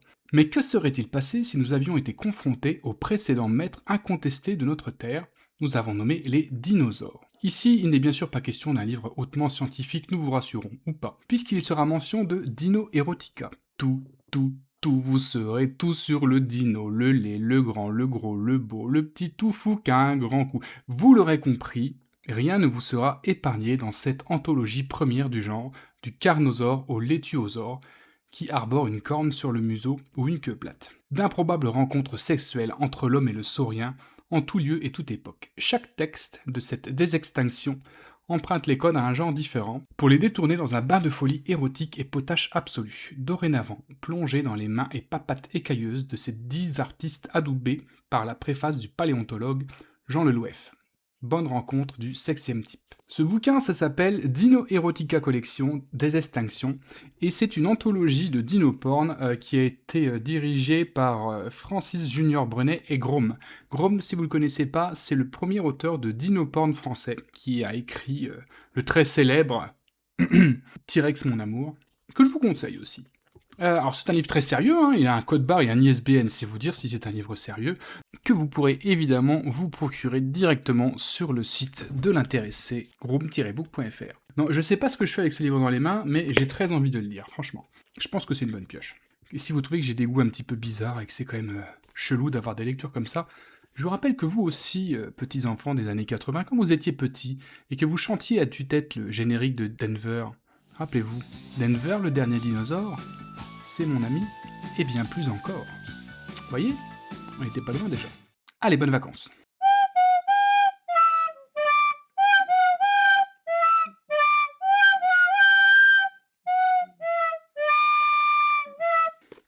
Eh, t'as vu, Pomme? J'ai fait 3 minutes tout pile. Hein? Comment ça, c'était 2 minutes 30, Maxi? Comment ça, c'est une capsule avant de le lire? Ouais, bah oui. En fait, le principe de la palle de l'été de Chapitre, c'est qu'on va présenter un livre qu'on a prévu de lire cet été. D'accord, ok. Voilà, sans savoir ce que ça va Ok. être, mais c'est une recollecture. Alors déjà, concernant cette lecture, on commence avec une très belle introduction du paléontologue français Jean Lelouef qui explique qu'en réalité, on ne connaît pas grand-chose sur la vie sexuelle des dinosaures. Et pour cause, puisque ce sont surtout les ossements que l'on retrouve lors des fouilles, les tissus mous ne se conservent pas. Du coup, on est obligé d'émettre des hypothèses. On ne sait presque rien de la taille, de la forme ou même de la couleur des organes sexuels des dinosaures, ce qui laisse finalement libre cours à une très grande imagination des auteurs qui ont participé à cette anthologie. Et puis une question se pose. Comment faire revivre les dinosaures pour les faire rencontrer des humains? Et là encore, les auteurs vont rivaliser d'imagination. On va retrouver des récits à l'époque préhistorique, des voyages dans le temps, des expériences génétiques, des virus, des rêves, des fantasmes, des futurs dystopiques, de la SF, bref, un éventail de possibilités avec comme seule limite l'imagination des auteurs. Alors tout n'est pas égal dans ce livre, j'ai apprécié certaines histoires plus que d'autres. Alors je ne vais pas vous résumer chacune des nouvelles de l'anthologie, je te propose plutôt de faire un petit tour d'horizon de ce que vous pourrez y trouver. Alors figure-toi, Gagago, première surprise, j'ouvre le recueil et après la préface, le titre de la première nouvelle c'est Histoire d'eau. Ah. D'eau, D-E-A-U. Ok. Alors, nul doute que le fantôme de Pauline Réage a dû se retourner dans sa tombe tant il faut reconnaître que cette histoire n'a pas grand-chose à voir avec le roman dont on vous a déjà parlé dans une autre émission. Ici, on va suivre un homme préhistorique qui va aller chercher de l'eau à la rivière, enfin dans un coin un peu isolé, qui se retrouve nez à nez avec un dinosaure particulièrement amateur de fellation. Bon, pourquoi pas. C'est à ce moment de ma lecture que le drame est arrivé. La nouvelle est tombée. Sam Neill est mort. Alors que j'étais en pleine lecture de cette anthologie, on a appris le décès du professeur Alan Grant de Jurassic Park. Eh bien, crois-le ou non, ça a quand même un peu changé l'ambiance de ma lecture. Déjà parce que quasiment toutes les nouvelles font soit référence à Jurassic Park, soit en sont une parodie ou un hommage appuyé. Du coup, quand j'attaque ma deuxième nouvelle qui est écrite par Grom, dans laquelle 2 jeunes hommes vivent leur relation amoureuse homo tout en regardant Jurassic Park, bah ça m'a fait un peu bizarre. Mais bon, c'est comme ça. Alors, qu'allez-vous pouvoir retrouver d'autre dans ce roman? Vous pourrez par exemple rencontrer un tyran parodie de Ron Jeremy devenu un pervers tout-puissant. Vous aurez aussi le plaisir de voir un ersatz de Donald Trump se faire violer par des dinosaures, ou dans une de mes histoires préférées, des scientifiques qui recréent des dinosaures génétiquement modifiés dont la tête ressemble à un sexe masculin afin de tourner des films pornographiques interespèces. Et il y a aussi des idées complètement absurdes qui m'ont fait éclater de rire. Par exemple, dans une histoire, on nous explique que le Triceratops ne possède pas 3 cornes sur la tête, mais 3 pénis. Donc ils l'ont rebaptisé Triceratops. Là, je dois avouer que je l'avais pas vu venir celle-ci. Et puis dans une autre nouvelle, aux fausses allures de Toy Story, on a des jouets dinosaures qui prennent vie et qui se révèlent particulièrement lubriques. Bref, je vais pas t'en dire beaucoup plus, j'ai trouvé que c'était des histoires plutôt variées. On retrouve des auteurs comme des autrices, de la romance hétéro, homo, du grand n'importe quoi, mais aussi quelques textes plus sérieux, il y a un peu de tout. Au final, j'ai vraiment trouvé que c'était une lecture plaisante et je suis surtout content d'avoir enfin pris le temps de lire ce bouquin, ça fait 2 ans qu'il traîne dans ma bibliothèque. Et puis, petite surprise, je ne l'avais pas remarqué, Grom nous a fait un petit cadeau, puisqu'il nous a remercié à la fin de son livre en nous créditant pour son passage au Freakycast. Oui. Donc c'est vraiment très sympa de sa J'avais part. vu ça, ouais. Alors, Grom, le rendez-vous est pris. Si jamais tu as un nouveau projet, j'espère que tu reviendras faire un tour chez nous pour en parler. Voilà. Est-ce que tu es à jeter un petit coup d'œil, toi? Bon, Pas j'ai encore, feuilleté ça un va petit faire. peu, mais j'ai pas encore lu dans son intégralité. Il faut que je fasse, surtout que c'est des petites nouvelles. Mais ce qui est rigolo et qu'il faut le Ouais, rappeler, c'est que le Dinoport, justement, comme l'a fait produire Grom en France, a un côté plutôt amusant, contrairement au vrai Dinoport anglo-saxon, qui avait un but quand même de fantasme réel qui existe chez certaines personnes et qui n'était pas du tout à but comique, parce que lui, il est quand même de la génération Fugue Glaciale et compagnie, donc il était oui. dans le what the fuck, contrairement, encore une fois, au vrai Dinoport anglo-saxon, qui a plutôt un but de, comment on dit, de fantasme. Ah bah, en tout cas, l'anthologie est très sympa, c'est très marrant. Et puis, effectivement, le côté petite nouvelle fait que tu peux lire une nouvelle en une dizaine de minutes, t'arrêter, reprendre, et ça se Mm. picore, hein. Donc, je ne sais pas si les copains de Chapitre iront y jeter un œil ou y mouiller une patte, Si mais vous en tout cas, pouvez, c'est si vous une le trouvez reco. pas, ça doit être complètement introuvable maintenant ce bouquin-là. Moi, je peux vendre le mien à 500 € si vous voulez. Il est toujours Ah, dispo mince. sur le site de Grom, Grombook, j'ai plus le titre, mais vous tapez Grombook sur Internet, et il est dispo en version numérique et en dispo On physique, vous toujours, mettra j'ai le été lien. vérifié Du coup. justement pour l'épisode de Chapitre. Et on vous mettra le lien. Allez, ça marche. Épisode suivant, Gagago. Alors, les Cheerleaders, qu'on cheerleaders. aurait dû appeler les Pom-Pom Girls, ça aurait beaucoup mieux marché, parce que c'est pas un épisode qui a fait beaucoup d'écoute, malheureusement, alors qu'il était très sympa à préparer. Jeu Je vous avais vidéo parlé Lollipop ouais, Chainsaw, ouais, Lollipop c'est ça. Chainsaw, ouais, qui est ressorti entre-temps sur PS5 dans une version un peu remaster Ah ouais? chez Limited Red. Ouais, Ah, j'ai pas, j'avais complètement Limited zappé, il Red. faut que je me le prenne, quoi, Ouais, putain. alors je l'ai pas pris parce qu'il était cher. J'ai regardé, il Ouais, a mais mis il est sur peut-être dans Vinted le... à 35 balles, tu peux le Oh, trouver. quoi que non, moi Ouais. j'achète plus de jeux sur le Play Store, c'est terminé avec leur coup de supprimer le disque physique, je boycotte. Ah ouais, ça fait partie de Là, mes petits coups de j'achèterai gueule. plus, quoi. Alors, j'ai pas grand chose à dire. Effectivement, comme tu l'as dit, je suis un peu déçu parce que c'est un épisode sur lequel on croyait vraiment. On se dit, oh, c'est un peu sexy et tout, les cheerleaders, ça va bien marcher. Et c'est un épisode qui a pas très bien fonctionné. Je sais pas si c'est une question de nom ou quoi, je sais pas. C'était une commande de Pierre qui nous avait dit, oh, je veux un épisode sur les cheerleaders. Bon, bah, c'était pas forcément une Ouais, bonne pioche. j'avais parlé aussi du retour de Flash Gordon, c'était excellent ce film-là, quoi. Exactement, tu avais Mm, parlé du mm. retour de Flash Gordon. Mais en tout cas, c'est un épisode qu'on avait pris beaucoup de plaisir à préparer. Bon, alors j'ai pas grand chose à dire, si ce n'est que le monde entier a pu découvrir à l'occasion de la Coupe du Monde, pendant les pauses fraîcheurs, les fameuses cheerleaders de Dallas. Je sais plus si tu en avais parlé, il me semble que tu avais vaguement parlé du documentaire American Sweetheart, qui parlait des Dallas Cowboy Cheerleaders, qui est une série Netflix documentaire. Non, ça te cause ou pas d'en avoir parlé, de l'avoir vu? Ah oui, parce que j'avais regardé pas mal de documentaires sur... Ah oui, si, j'avais regardé pas mal de trucs sur Netflix, justement, des documentaires comme ça. Ouais, je vois lequel c'est, ouais. Ouais, tout à fait, Donc ouais. j'ai lu ça dans la presse, alors je l'ai pas encore regardé moi la série sur Netflix, mais apparemment c'est les Dallas Cowboy Cheerleaders Ouais, qui il y a ont une été émission remises sur en le... lumière Ouais, grâce d'accord, quoi. au Je savais documentaire pas. Netflix American Sweetheart, qui ont animé les pauses fraîcheurs de certains matchs de la Coupe du Monde. Ok. Sauf que, alors déjà moi j'ai pas regardé tous les matchs de la Coupe du Monde, mais les seuls où j'ai regardé, ben, les pauses fraîcheurs, moi ce que je voyais c'était de la pub. Alors, je Bah sais oui, pas si, ouais. je sais pas si des auditeurs qui ont regardé toute la Coupe du Monde ont eu le plaisir de voir les cheerleaders en action, mais pour le coup, moi j'ai un peu le seum parce que, à part les pubs pour Burger King, j'ai pas vu grand chose, malheureusement.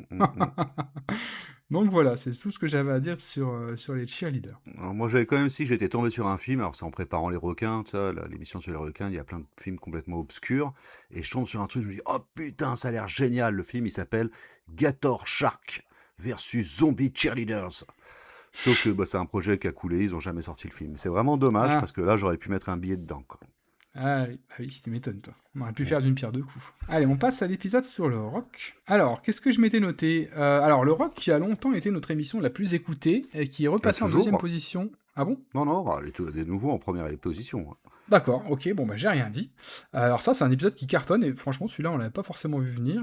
Alors moi, j'ai pas grand-chose à rajouter sur cet épisode, si ce n'est qu'entre-temps, Rob Reiner, le réalisateur de This is Spinal Tap, dont on avait parlé avec Uppsala, est décédé, avec sa femme, dans des circonstances assez terribles, assez glauques, puisqu'ils ont été tués par leur fils. Mais le maître, avant de partir brutalement, nous avait légué une sorte de testament avec Spinal Tap 2, que je n'ai malheureusement Ah, tu l'as toujours pas vu. pas vu. Tu l'as vu, toi? Non, j'ai pas vu, je l'ai vu là en Blu-ray là, à l'espace culturel.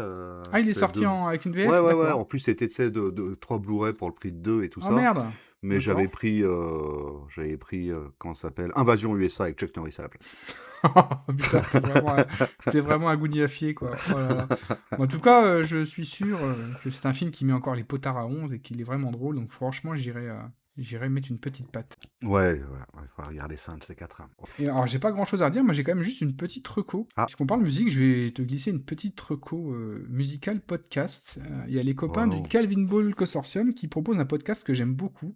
Le concept est génial. Ils parlent de groupes de musique qui n'existent pas vraiment, mais qui possèdent pourtant une véritable discographie dans leur univers de fiction.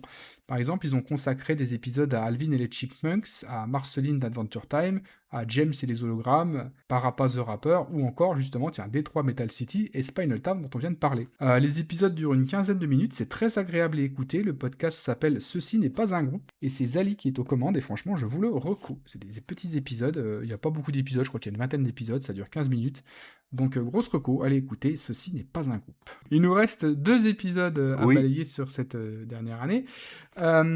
Prochain épisode, les super-héros insolites dans la pop culture. Alors, sur cet épisode, on avait parlé de Peacemaker de James Gunn. Yes, On avait la parlé saison 2 est de- sortie depuis. Et que je n'ai pas vu. Je n'ai pas Ah été bon revoir. Je n'ai pas été voir la... Non, j'ai pas été Il voir faut y la aller, saison il faut 2. y aller. Attends, est-ce que toi, Gagago, tu as des choses à ajouter sur cet épisode? Oui, alors moi j'ai vu un film qui aurait pu rentrer dedans, qui était déjà sorti à l'époque, qui est, on l'appelait Jig Robo. Je sais D'accord. pas si tu connais ce film. Non, du tout. C'est un film de Gabriele Mainetti, qui est le réalisateur du film qu'on avait parlé brièvement dans l'épisode sur le cirque, Freaks Out, donc le réalisateur italien. Ah oui. Je me rappelle C'est ça. le film qu'il a fait avant, en fait, en 2015. Freak Out, c'était un film de 2021 qui est donc une sorte de super-héros freaks dans un monde nazi, qui était un film très intéressant. Et le film qu'il a fait avant, c'est On l'appelle Jig Robo. Alors, Ok. Jig Robo, il faut savoir qu'à la base, c'est un manga de Go Nagai. Ok. Et c'est un manga de Go Nagai, mais dedans, il n'y a pas de Go Nagai.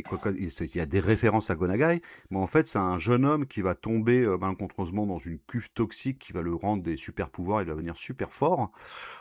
Et il va être proche d'une jeune femme un peu faible d'esprit, et elle est complètement fanatique de Jig Robo, le personnage de Go Nagai, le robot de Go Nagai. Et lui, il va être un peu son protecteur face à une bande de mafieux avec qui il va se battre durant le film. Alors, le héros, il est super fort, mais le film met pas l'accent justement sur le côté super-héros, sur super fort, ça va donner seulement quelques scènes d'action. C'est un film avec une image très léchée, qui est très, très jolie, comme pour Freak Out. C'est un bon divertissement, ça vole pas dans tous les sens et tout ça, mais c'est un film que je vous conseille vraiment, qui est très touchant, qui est une belle histoire d'amour, c'est un film triste également, voilà, avec des références à Go Nagai, et un super-héros, donc du coup insolite, qui a complètement la place dans cette émission. Je sais pas ce qui m'est arrivé. Le trou noir. Mais je me sens bien.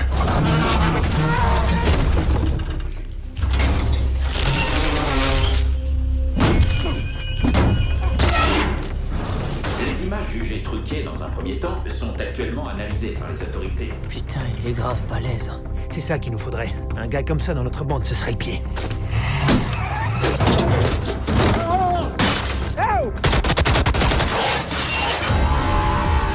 Tu le connais, toi, Gros Bois d'Acier?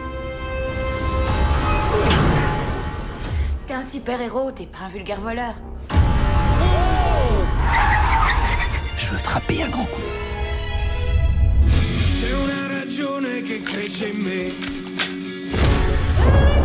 Tu peux pas te dégonfler, qu'il y a des gens qui vont mourir si tu nous laisses tomber.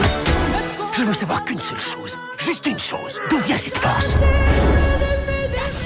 Donc je vous le conseille, et moi j'attends surtout La Cité Prohibée. C'est un film, le dernier film qu'a sorti l'auteur en 2025, mais qui n'est pas sorti chez nous, en tout cas pas en support physique, et j'espère que ça changera, qui est un film d'arts martiaux qui paraît qu'il est excellent.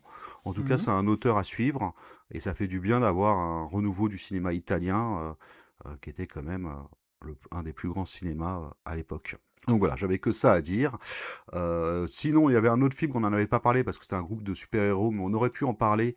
C'est Mystery Man. Oui. Avec, comment il s'appelle C'est pas avec Woody Harrison ou je confonds peut-être avec un autre truc? Non, ça c'est The Defender, mais je l'ai pas vu. Mystery Man, c'est avec Ben Stiller. Ah bah j'ai vu The Defender, tiens. J'ai dû voir après. Il est bien ou pas, du coup? Oh oui, il est marrant, ouais. Moi j'adore cet acteur. Clairement un super-héros atypique qui aurait pu avoir toute sa place dans cette émission aussi. Ouais, The Defender, ouais, tout à fait. Donc voilà, moi j'avais que ça à dire, donc je vais te laisser parler de tous tes titres. Ouais, moi j'ai découvert une série il y a pas longtemps, là, donc pour cette thématique sur les super-héros, je te propose de parler un peu série télé et de te présenter un super-héros atypique qui s'appelle The Tick. Alors avant de parler de la série, je vais te parler brièvement de la genèse de ce personnage. Il faut savoir qu'à la base, le Tick n'a pas du tout été pensé comme un super-héros de comics ayant sa propre série, mais simplement comme un logo d'une entreprise, puisqu'il a été créé en 86 par Ben Endlund, à la demande de la chaîne de magasins New England Comics, qui cherchait une mascotte pour représenter son enseigne. Et donc Ben Englund était lui-même client du magasin, et visiblement le courant passait bien entre lui et les propriétaires, au tel point qu'ils leur ont confié la création de ce personnage. Et c'est ainsi que le Tix est né. Donc au départ, il servait surtout à illustrer les newsletters du magasin, avec des petites histoires humoristiques qui étaient publiées dans chaque numéro de la newsletter. Et puis, alors par la suite, alors les sources divergent un peu, je sais pas trop, là, il y a certains qui expliquent que le personnage est devenu tellement populaire que New England Comics a décidé de publier ses aventures sous forme de comics, et d'autres disent que l'éditeur s'est retrouvé confronté à un problème de production et qu'il avait vraiment besoin d'une nouvelle série là maintenant.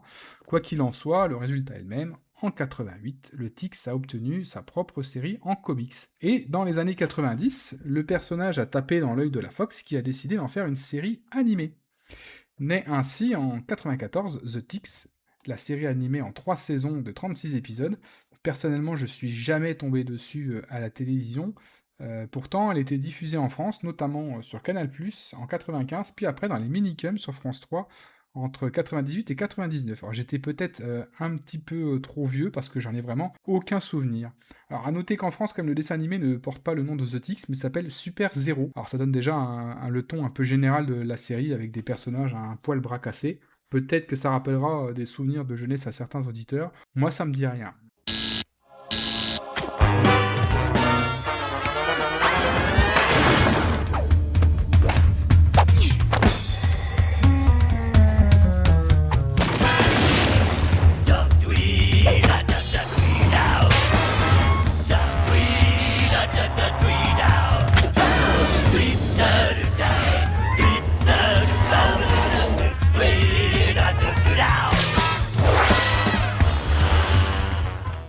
J'ai regardé le pilote sur YouTube et on retrouve déjà tout le ton complètement décalé qu'on va retrouver ensuite dans la série dont on va parler après. Alors, je suis d'ailleurs un peu déçu parce que depuis le rachat de la Fox par Disney, la série appartient désormais à Disney. Pourtant, elle n'est toujours pas disponible sur Disney+. Et là, je ne sais pas pourquoi. C'est un peu dommage. Et à la même époque est également sorti un jeu vidéo, The Tix, sur Mega Drive et Super Nintendo. Bon, alors c'était la grande époque des cross-médias, j'ai regardé quelques vidéos et honnêtement, ça n'a pas l'air incroyable et visiblement, le jeu n'a pas laissé un grand souvenir. Le Tix aurait eu également droit à un petit caméo dans le film La course aux jouets avec Arnold Schwarzenegger. Alors, est-ce que tu connais ce film ? La course aux jouets, ça, oui, mais ça me dit rien. Alors personnellement, je ne l'ai pas vu, hein. Donc La course aux jouets, c'est une comédie familiale dans laquelle un père part à la recherche du cadeau de Noël que son fils lui a demandé et qu'il a complètement oublié d'acheter. Il paraît que le Tix, il y a un petit caméo dedans, alors je sais pas, à revoir. Le Tix dedans, peut-être. Ouais, un truc comme ça, ou peut-être un personnage déguisé. Ouais, c'est possible. Ça me dit rien, en tout cas. Moi, j'ai dû voir à sa sortie, alors, de toute façon. Toujours est-il que, voilà, il y aurait une petite apparition du Tix dans ce film-là. Et puis par la suite, le Tix va avoir le droit à 2 adaptations en série télé. La plus récente est produite par Amazon avec Peter Serafinovich dans le rôle principal. Elle compte 2 saisons et une 3e a été envisagée, mais finalement elle n'a jamais vu le jour. Et aujourd'hui, nous allons plutôt parler de la première série live qui a été elle aussi créée par Ben Endlund, donc le créateur du personnage. Une série très courte puisqu'elle ne se compose que de 9 épisodes et elle est disponible sur Netflix depuis pas très longtemps. Elle a été initialement diffusée sur la Fox qui visiblement a annulé la série au bout de 9 épisodes. Mais avant d'aller plus loin, pourquoi le Tix est-il un héros insolite ? Tout d'abord parce que il n'a pas été pensé dès le départ comme un super-héros, mais plutôt comme une parodie de super-héros. Déjà, son nom, un tic, on n'est pas loin de Superman ou de Spider-Man dans l'idée, mais c'est vraiment pas un animal qui soit le plus classe qui soit. Franchement, le tic, ça fait pas rêver, quoi. Son costume n'aide pas non plus. Il est entièrement vêtu d'un espèce de bleu criard extrêmement moulant, sans le moindre symbole héroïque. Seules 2 petites antennes dépassent de son casque et franchement ça lui donne un look plutôt ridicule.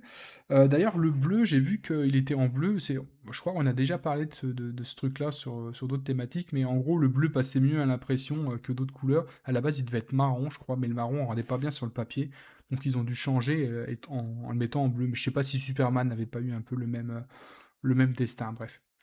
L'univers dans lequel évolue le Tic, c'est complètement absurde. L'action se déroule dans une ville qui s'appelle La Ville. Les super-héros y sont officiellement reconnus par les autorités et doivent être affiliés à une sorte de ligue qui leur donne le droit d'intervenir en cas de danger.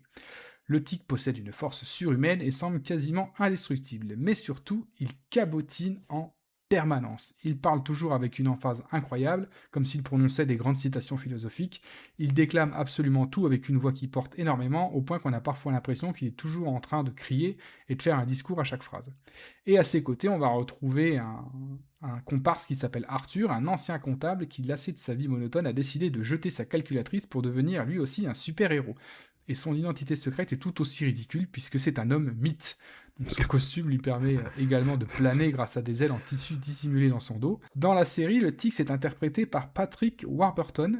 Alors c'est peut-être pas un nom qui parle immédiatement, mais c'est un acteur qu'on a vu dans énormément de films et de séries, notamment dans Men in Black 2, il a joué dans un Scream, il joue dans Ted également. Et pour faire le lien avec notre précédente émission, sache Gagago qu'il interprète également la voix de Grandpa Shark dans la série animée Baby Shark. Et oui, ça existe. Ah. Et franchement, il est excellent dans ce rôle. Il dégage une prestance incroyable alors qu'il porte un costume bleu complètement grotesque et ridicule. Et surtout, il y a un détail qui me fait mourir à chaque fois, c'est ces putains d'antennes qui bougent constamment quand il parle. On ne sait absolument pas. Elles bougent dans tous les sens, ça n'a aucun sens, mais quand tu as l'œil fixé là-dessus, tu ne vois plus que ça. C'est presque hypnotisant. Et à ses côtés, Arthur est interprété par David Burke, un acteur qui a fait surtout de nombreuses apparitions dans des séries télé. C'est probablement ici son rôle le plus important. Et lui, donc, joue un personnage beaucoup plus terre-à-terre que le Tic, qui va passer son temps à essayer de canaliser le Tic pour éviter qu'il parte dans tous les sens. Un détail m'a accompagné pendant toute la série, la voix d'Arthur est assurée par Thierry Vermouth, qui a doublé énormément de personnages, notamment Tintin ou Dawson, mais pour moi, c'est toujours la voix de Stan et de Randy Marsh dans South Park. Du coup, pendant toute la série, j'avais l'impression d'entendre Stan parler, c'était assez déroutant. Autre running gag assez drôle, plusieurs personnages sont persuadés qu'Arthur et le Tic sont en couple, et ce n'est évidemment pas le cas, mais ça en joue régulièrement dans la série, il y a plein d'ambiguïtés et de sous-entendus qui fonctionnent plutôt bien. Et enfin, nos deux héros font régulièrement équipe avec d'autres super-héros complètement barrés. On va notamment retrouver Captain Liberty, une sorte de mélange entre Captain America et Wonder Woman, qui risque d'être exclu de la Ligue des super-héros après avoir posé nu pour un magazine de charme, et surtout, il y a mon préféré, une parodie de Batman, qui rien que pour le nom, mais fait que la série à elle seule mérite d'exister. Dans le comics original, il s'appelle Die Flandermaus, c'est l'autre nom de la chauve-souris, c'est une sorte de faux Batman. Pour la série, il a été rebaptisé Batmanuel. Il est affublé d'une moustache et d'un irrésistible accent portugais, et rien que pour ça, c'est excellent, ça me fait rire à chaque fois. Et pour la petite blague, sache que l'auteur qui joue Batmanuel, Nestor Carbonell, a joué dans les deux Batman de Nolan où il joue le maire de Gotham City. Voilà. Mais c'est accent espagnol, pas portugais, quoi. Ah, ou espagnol peut-être. Alors, tu connais mieux que moi l'accent, hein, Oh, mais c'est voilà. Il joue le macho, et c'est le Batmanuel qui veut toujours coucher avec la capitaine Liberty, évidemment. Mais voilà, Batmanuel, ça me fait... Et qui couche avec, d'ailleurs. Tout à fait. Alors, je vais pas en dire beaucoup plus, hein. Comme je vous l'ai dit, c'est une série qui dure que 9 épisodes, donc c'est très court. Alors oui, c'est une série un peu fauchée, il y a assez peu d'action, mais elle compense largement avec ses dialogues absurdes, ses personnages complètement décalés et son humour qui ne ressemble à aucune autre série de super-héros. Est-ce que ça sera la came de Gagago ? J'en doute, mais on va bien voir. En tout cas, moi, c'est une série que je vous recommande, et pour vous donner un petit aperçu du ton complètement barré et décalé de la série, on vous mettra évidemment un petit extrait. La vie d'un super-héros est une vie de solitaire, faite de dangers et d'épreuves. Les rares élus qui répondent à l'appel doivent abandonner confort, sécurité et bon sens. Mais, car il y a un mais, quelqu'un doit faire la popote et s'occuper des fourneaux. Quelqu'un doit revêtir le gant de cuisine pour défendre le bien et prendre la cuillère en bois pour défendre le pas si bien que ça. C'est l'histoire de ce quelqu'un. Eh bien, au revoir, cher responsable de l'arrêt de bus. Vous ignorez ce que vous deviendrez sans moi, mais gardez vos sanglots. Au revoir, mon petit boutonneux courageux. Je crois qu'il est temps que tu saches la vérité. Ceci n'est pas un enjoliveur magique. La magie était en toi et le restera toujours. Ah, voilà le destin qui donne un coup de corne, il faut y aller. La ville m'attend. Qui était ce géant bleu inconnu ? Il s'appelle le Tic. Gagago, qu'as-tu pensé de cette série ? Alors quand j'ai lancé, j'étais pas en état de... Je pense que j'étais pas dans mon... Je dis mais qu'est-ce que c'est que cette merde? Ça me faisait pas rire du tout et tout ça. Je disais parce que t'as la mythe, elle parle, le tic, il parle tout seul comme ça, il raconte des trucs comme tu disais et tout ça. Il rencontre après la mythe, après ils sont deux, le tic, la mythe. Ouais, bon, ok, quoi, voilà. Et après, t'as Batmanuel qui arrive et Capitaine Liberty. Et là, j'ai trouvé ça complètement what the fuck. Ça m'a fait marrer. Et j'ai adoré, en fait. Et j'ai regardé, j'ai terminé hier soir le dernier épisode. Parce que ça se regarde à petite dose, quoi. Je regardais ça en mangeant. Oui. Mais c'est très sympa parce que ça va très loin dans le délire, quoi. Et t'as la mythe, donc Arthur, lui, il a pratiquement pas de pouvoir. Et le tic, par contre, lui, il est carrément invincible, quoi. Personne ne peut l'avoir. Et il comprend rien, en fait. Il pense comme une tic. C'est-à-dire qu'en fait, à un moment, ils font des recherches pour savoir d'où il vient, sa date de naissance. Il en sait rien, en fait, il vient de nulle part, quoi. C'est c'est un tic, c'est vraiment un tic. et il parle, il comprend pas, alors il comprend pas les relations sexuelles, il comprend comprend rien de l'univers des êtres humains. Et ça lui était, voilà, il comprend aucun sous-entendu. Tic, qu'est-ce que tu fais là? Va-t'en, dehors! Pourquoi? Pourquoi? Parce que je pense que Stacy Serumen veut coucher avec moi. Vraiment? Mais elle n'a pas l'air d'avoir sommeil. Tic, tic. En fait, je veux parler de sexe. Sexe, ça me dit quelque chose, c'est bizarre. Non, tout compte fait, ça ne me dit rien.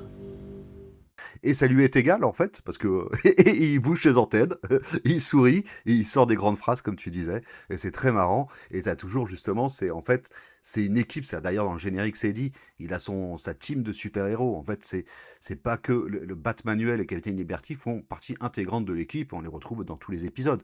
Ils sont très importants dedans, et c'est très drôle. Et Batmanuel, il est excellent, ils sont tous excellents. Captain Liberty, elle est très bien. J'ai jamais réussi à savoir si, tu sais, parce qu'elle a sur son décolleté, elle a donc une étoile. Oui. Mais en dessous, c'est des faux seins. Je sais pas faire c'est pas sa peau, quoi. Bah si, mais justement, j'ai l'impression que c'est un truc faux, quoi, tu vois. Et c'est rigolo, quoi. Quoi, il se passe plein de choses. Il joue toujours premier degré, il comprend rien. Et heureusement qu'Arthur est là pour essayer de le canaliser un peu. Mais un de mes épisodes préférés, c'est l'épisode où Arthur doit avouer à sa famille qu'il a quitté son métier de comptable pour devenir super-héros professionnel. Et il arrive dans le restaurant où il parle à sa mère et à sa sœur. Et là, le tic arrive avec sa grande gueule et ruine le truc. Et là, tout le monde croit qu'ils sont en couple et tout le monde croit qu'ils vont annoncer qu'ils sont maqués tous les deux, quoi. Alors que c'est pas du tout le thème de l'épisode.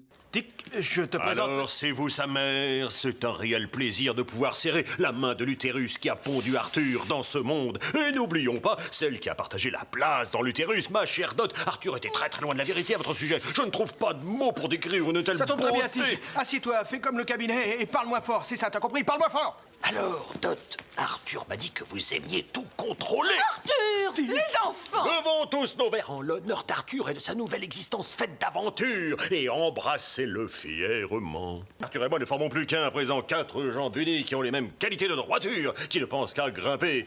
Ne croyez pas que ce soit le bon filon. Oh non, ne croyez pas que ce soit le bon filon, mais tous vers la lune. Passe à autre chose, arrête de dire n'importe quoi. Vous n'allez pas épouser mon fils, n'est-ce pas? Oh Dieu du ciel, non, je suis déjà marié à cette merveilleuse géante que je veux servir jour et nuit et qui s'appelle la justice. Alors Gagago, je pensais que la série remake d'Amazon n'était que sur Amazon, mais je viens de me rendre compte qu'elle est également sur Netflix. Par contre, je n'ai regardé aucun épisode. Toi, je crois que tu as regardé quelques épisodes de la deuxième série de 2016, la plus récente.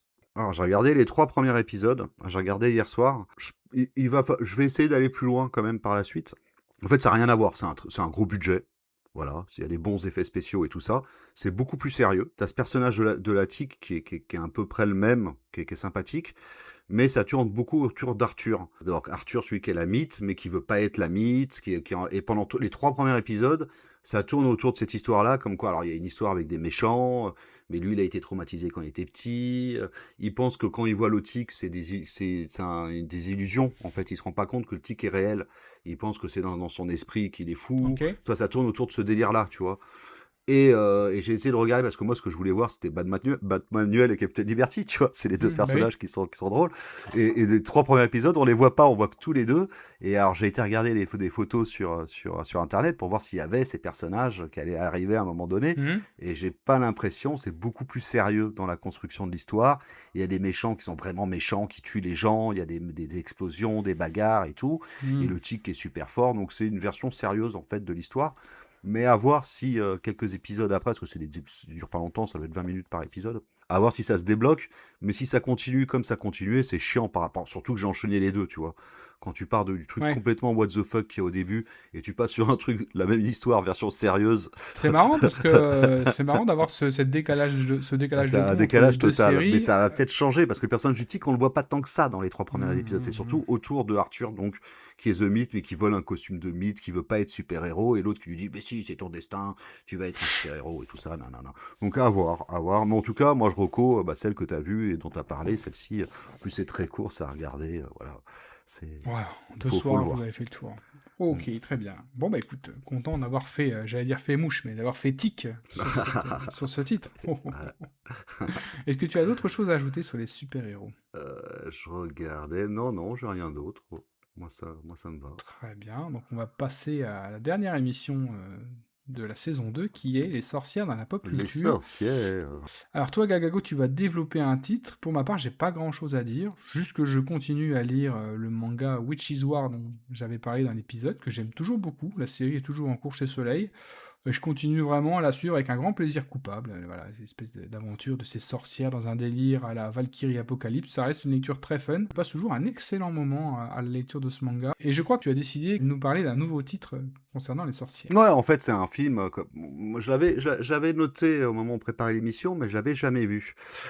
C'est tout simplement un film ou une trilogie de films. On peut parler carrément de la trilogie des 3 mers, hein, les 3 films de Dario Argento, dont le premier film est Suspiria, que je n'avais pas vu. Alors, le film Suspiria et Inferno et la 3e mer. Donc, en fait, Dario Argento, moi, c'est un réalisateur que j'ai toujours entendu parler en bien, mais que je connaissais pas du tout. Alors, c'est pour ça que j'avais pas été vers Suspiria. Dario Argento, alors je vais pas rentrer dans tous les détails et tout ça, parce qu'il y a plein de podcasts qui se parlent de lui. Il est ultra connu, ultra culte. C'est un réalisateur italien qui est né en 1940, il est toujours vivant, il a 85 ans actuellement. Il a fait plein de choses, moi je le connaissais essentiellement pour le montage de la version européenne du film Zombie de George Romero, Dawn of the Dead. D'ailleurs, on parlait de Zombie tout à l'heure, t'as vu toi la version originale de Zombie ou que celle de Dario Argento? J'ai dû voir les deux, parce que je dois avoir un coffret Zombie avec les deux montages. Moi, j'ai pas vu celle de Romero. J'ai jamais vu celle de Romero. Alors, pour les éditeurs qui savent pas, Zombie, c'est un film qui a été produit entre autres par Dario Argento, mais réalisé par George Romero, et qui a travaillé avec Dario Argento sur 2 versions du film. Une version américaine, qui est la version de la Director's Cut, faite par George Romero lui-même, et une version avec un autre montage, une autre musique, et même un montage qui rend le film beaucoup plus dynamique, avec la musique des Goblins, qui était donc le groupe phare des films de Dario Argento, un groupe de rock connu en Italie à cette époque. Et c'est la version qu'on a eue, c'est la version de Dario Argento du film donc, qui s'appelle Zombie, alors que c'est Dawn of the Dead de la version de Romero. Donc moi je le connaissais principalement par ça, par ce film-là. J'avais vu d'autres productions qu'il avait faites, comme les films Démon, je crois qu'on aurait pu en parler aussi dans les films de Zombie, Démon 1 et 2, qui sont très sympas également. Mais je ne connaissais pas les films pour lesquels il était vraiment connu, c'est-à-dire toute sa période où il a fait des giallo, des sortes de thrillers, polar italien, voilà, italiens, avec toujours des super musiques, des super images, et tous les films fantastiques qu'il avait fait. Donc en fait, les films les plus connus qu'il a fait au début, c'était vraiment ses tout premiers. C'était l'âge d'or du cinéma italien fantastique et du giallo. Il a fait L'oiseau au plumage de cristal, Le chat à 9 queues, 4 mouches de voleur gris. Il a fait son film qui est considéré comme son plus grand chef-d'œuvre, Les frissons de l'angoisse, Profondo Rosso, que j'ai toujours pas vu, mais je viens de choper la semaine dernière le Blu-ray 4K, et donc j'ai hâte de mettre dedans. Et après, il s'est lancé dans du film plus fantastique avec Suspiria, donc le premier film de la trilogie des 3 mers en 1977, et 1980, le film Inferno, qui est donc le 2e film de la trilogie des 3 mers. Le 3e ayant été fait longtemps après, comme je vous disais, ça s'appelle La 3e mer en 2007, mais il faut savoir que dès les années 90, Argento n'était plus aussi culte qu'il était à l'époque, et ses films sont vraiment baissés en qualité. Je vous parle de la trilogie des 3 mers. En fait, il a créé une sorte de lore comme quoi il y aurait eu 3 mères qui seraient des sorcières, qui au début du XIe siècle, en fait c'était 3 sorcières, elles ont complètement maîtrisé l'art de la sorcellerie, et elles ont voyagé dans le monde entier, ramassé une très grosse fortune, et qu'à la fin du XIIe siècle, ces 3 femmes ont demandé à l'architecte italien Emilio Vatelli, qui était un architecte qui vivait à Londres, dans l'imagerie de Argento, de construire 3 demeures différentes dans 3 grandes villes différentes, qui sont Fribourg en Allemagne, Rome en Italie et New York aux États-Unis. Et dans ces 3 habitations, chacune de ces 3 mères, ces sorcières, habiterait et régnerait du coup sur le monde en un peu comme des fantomas, Des Fantomas. Ouais, alors, en fait, dans l'histoire originelle de Fantomas, Fantomas, c'est le maître du mal total. C'est-à-dire que chaque crime qu'il peut y avoir quelque part est dû au personnage de Fantomas. Mais ça, c'est dans les romans Fantomas que j'ai lus et non pas dans les films de Louis de Funès où c'est Jean Barret. Non, mais c'est bien mais à la base, en Fantomas, c'est ça. C'est un peu le seigneur du mal qui contrôle tous les... Mais ça va pas aussi loin dans le truc des 3 sœurs, mais c'est quand même des sorcières qui habitent leur demeure. Et voilà, et dedans, il se passe des choses étranges. Il y a plein d'autres choses sur l'origine de ces 3 sorcières qui viennent d'autres textes et tout ça, que Argento, il a récupéré à droite à gauche avec des scénaristes et tout ça, quoi. Il y a tout plein de personnes qui ont travaillé sur ce sort-là. Je ne vais pas du tout rentrer dans le détail, ça, si vous voulez en savoir plus. Vous ouvrez Wikipédia, vous lisez, je ne vais pas vous faire un résumé. Je vais vous parler principalement du premier film, Suspiria, qu'il a fait en 1977, qui est donc le premier film de ces trilogies Les Trois Mères, que j'ai vu il y a très peu de temps. Ça faisait très longtemps que je voulais le voir, et c'est un film qui m'a carrément scotché. C'est un film, donc, encore une fois, Dario Argento, c'est du cinéma fantastique, c'est du petit budget, c'est des petits films, et lui, c'est devenu un maître, en fait, dans la manière qu'il a eu de mettre en scène une histoire très simple, de rendre ce film complètement captivant et hallucinant. L'histoire, elle est très simple, ça va parler d'une jeune femme qui arrive dans une école de danse à Fribourg, en Allemagne. C'est considéré comme la plus grande école de danse. Elle va rentrer dans cette école-là, et là, elle va découvrir des choses bizarres, comme d'autres occupantes de cette école qui vont disparaître, dont on va retrouver le cadavre. Elle va sentir de plus en plus de choses bizarres, et comme des légendes, comme quoi il y aurait la grande chef de l'école, mais qu'on ne voit jamais, mais qu'on peut seulement entendre son soupir de temps en temps. Je ne vais pas rentrer dans le détail, mais vous l'avez compris, c'est un truc d'une sorcière. S'il va y avoir une sorcière, du coup, au cœur de cette école, qui dirige cette école, et qui est une sorcière maléfique, et cette fille, l'héroïne, va se retrouver confrontée à cette sorcière. Donc ça, c'est l'histoire, elle est assez basique, assez simple, mais tout ce qui fait la force de ce film-là, c'est la mise en scène, la musique, et comment cette sorcière est amenée au spectateur, que j'ai trouvé complètement hallucinante. En fait, le film, il commence par une voix off, qui va dire un texte. Cette voix off, en version originale, c'est Dario Argento qui le dit, et la phrase, elle dit ça: « Suzy Bannion décida de poursuivre ses études de danse dans la plus grande école d'Europe. Elle choisit la célèbre académie de Fribourg.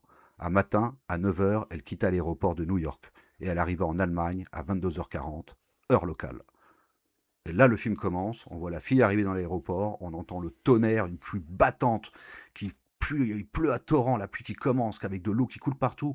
On voit la fille sortir de l'aéroport, essayer de choper un taxi, elle est trempée, elle arrive à monter dans un taxi, et là, elle regarde par la fenêtre et elle voit de l'eau, il pleut partout, elle demande au taxi, mais il pleut comme ça tout le temps? Le taxi qui lui répond: non, seulement depuis 20 minutes, donc depuis le moment où elle est arrivée. Et là, tu vas avoir une musique qui va commencer, ça va être la musique des Goblins, une musique qui peut paraître au début un peu kitsch, on se dit tiens, c'est bizarre comme musique, mais c'est cette musique qui va faire tout l'intérêt du film par rapport à l'ambiance, une sorte de musique étrange avec des sortes de bruits de sorciers à l'intérieur, des sortes de murmures et tout ça, qui va faire qu'on est complètement captivé par l'ambiance du film. Et là, la fille, elle va arriver jusqu'à l'école de danse, on va découvrir un premier meurtre, elle va entrer dans l'école de danse, il va se passer différentes choses, comme un film fantastique, un petit peu vieillot pour certains plans, mais qui sont assez prenants, jusqu'au un final où la fille, elle va continuer de rentrer dans cette école-là, comme dans son subconscient, et continuer de descendre dans des couloirs jusqu'à arriver à l'antre de la sorcière, avec de nouveau cette musique très prenante et une ambiance vraiment exceptionnelle. Moi, j'ai été scotché par le film. J'ai dû regarder le début 3-4 fois et la fin également 3-4 fois depuis en 2 semaines. Vraiment une très bonne surprise. Roses are red, violets are blue, but the iris is the flower that will mean the end of it.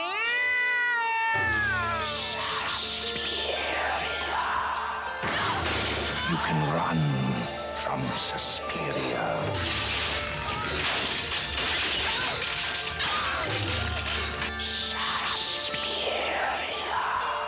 You can hide from Suspiria.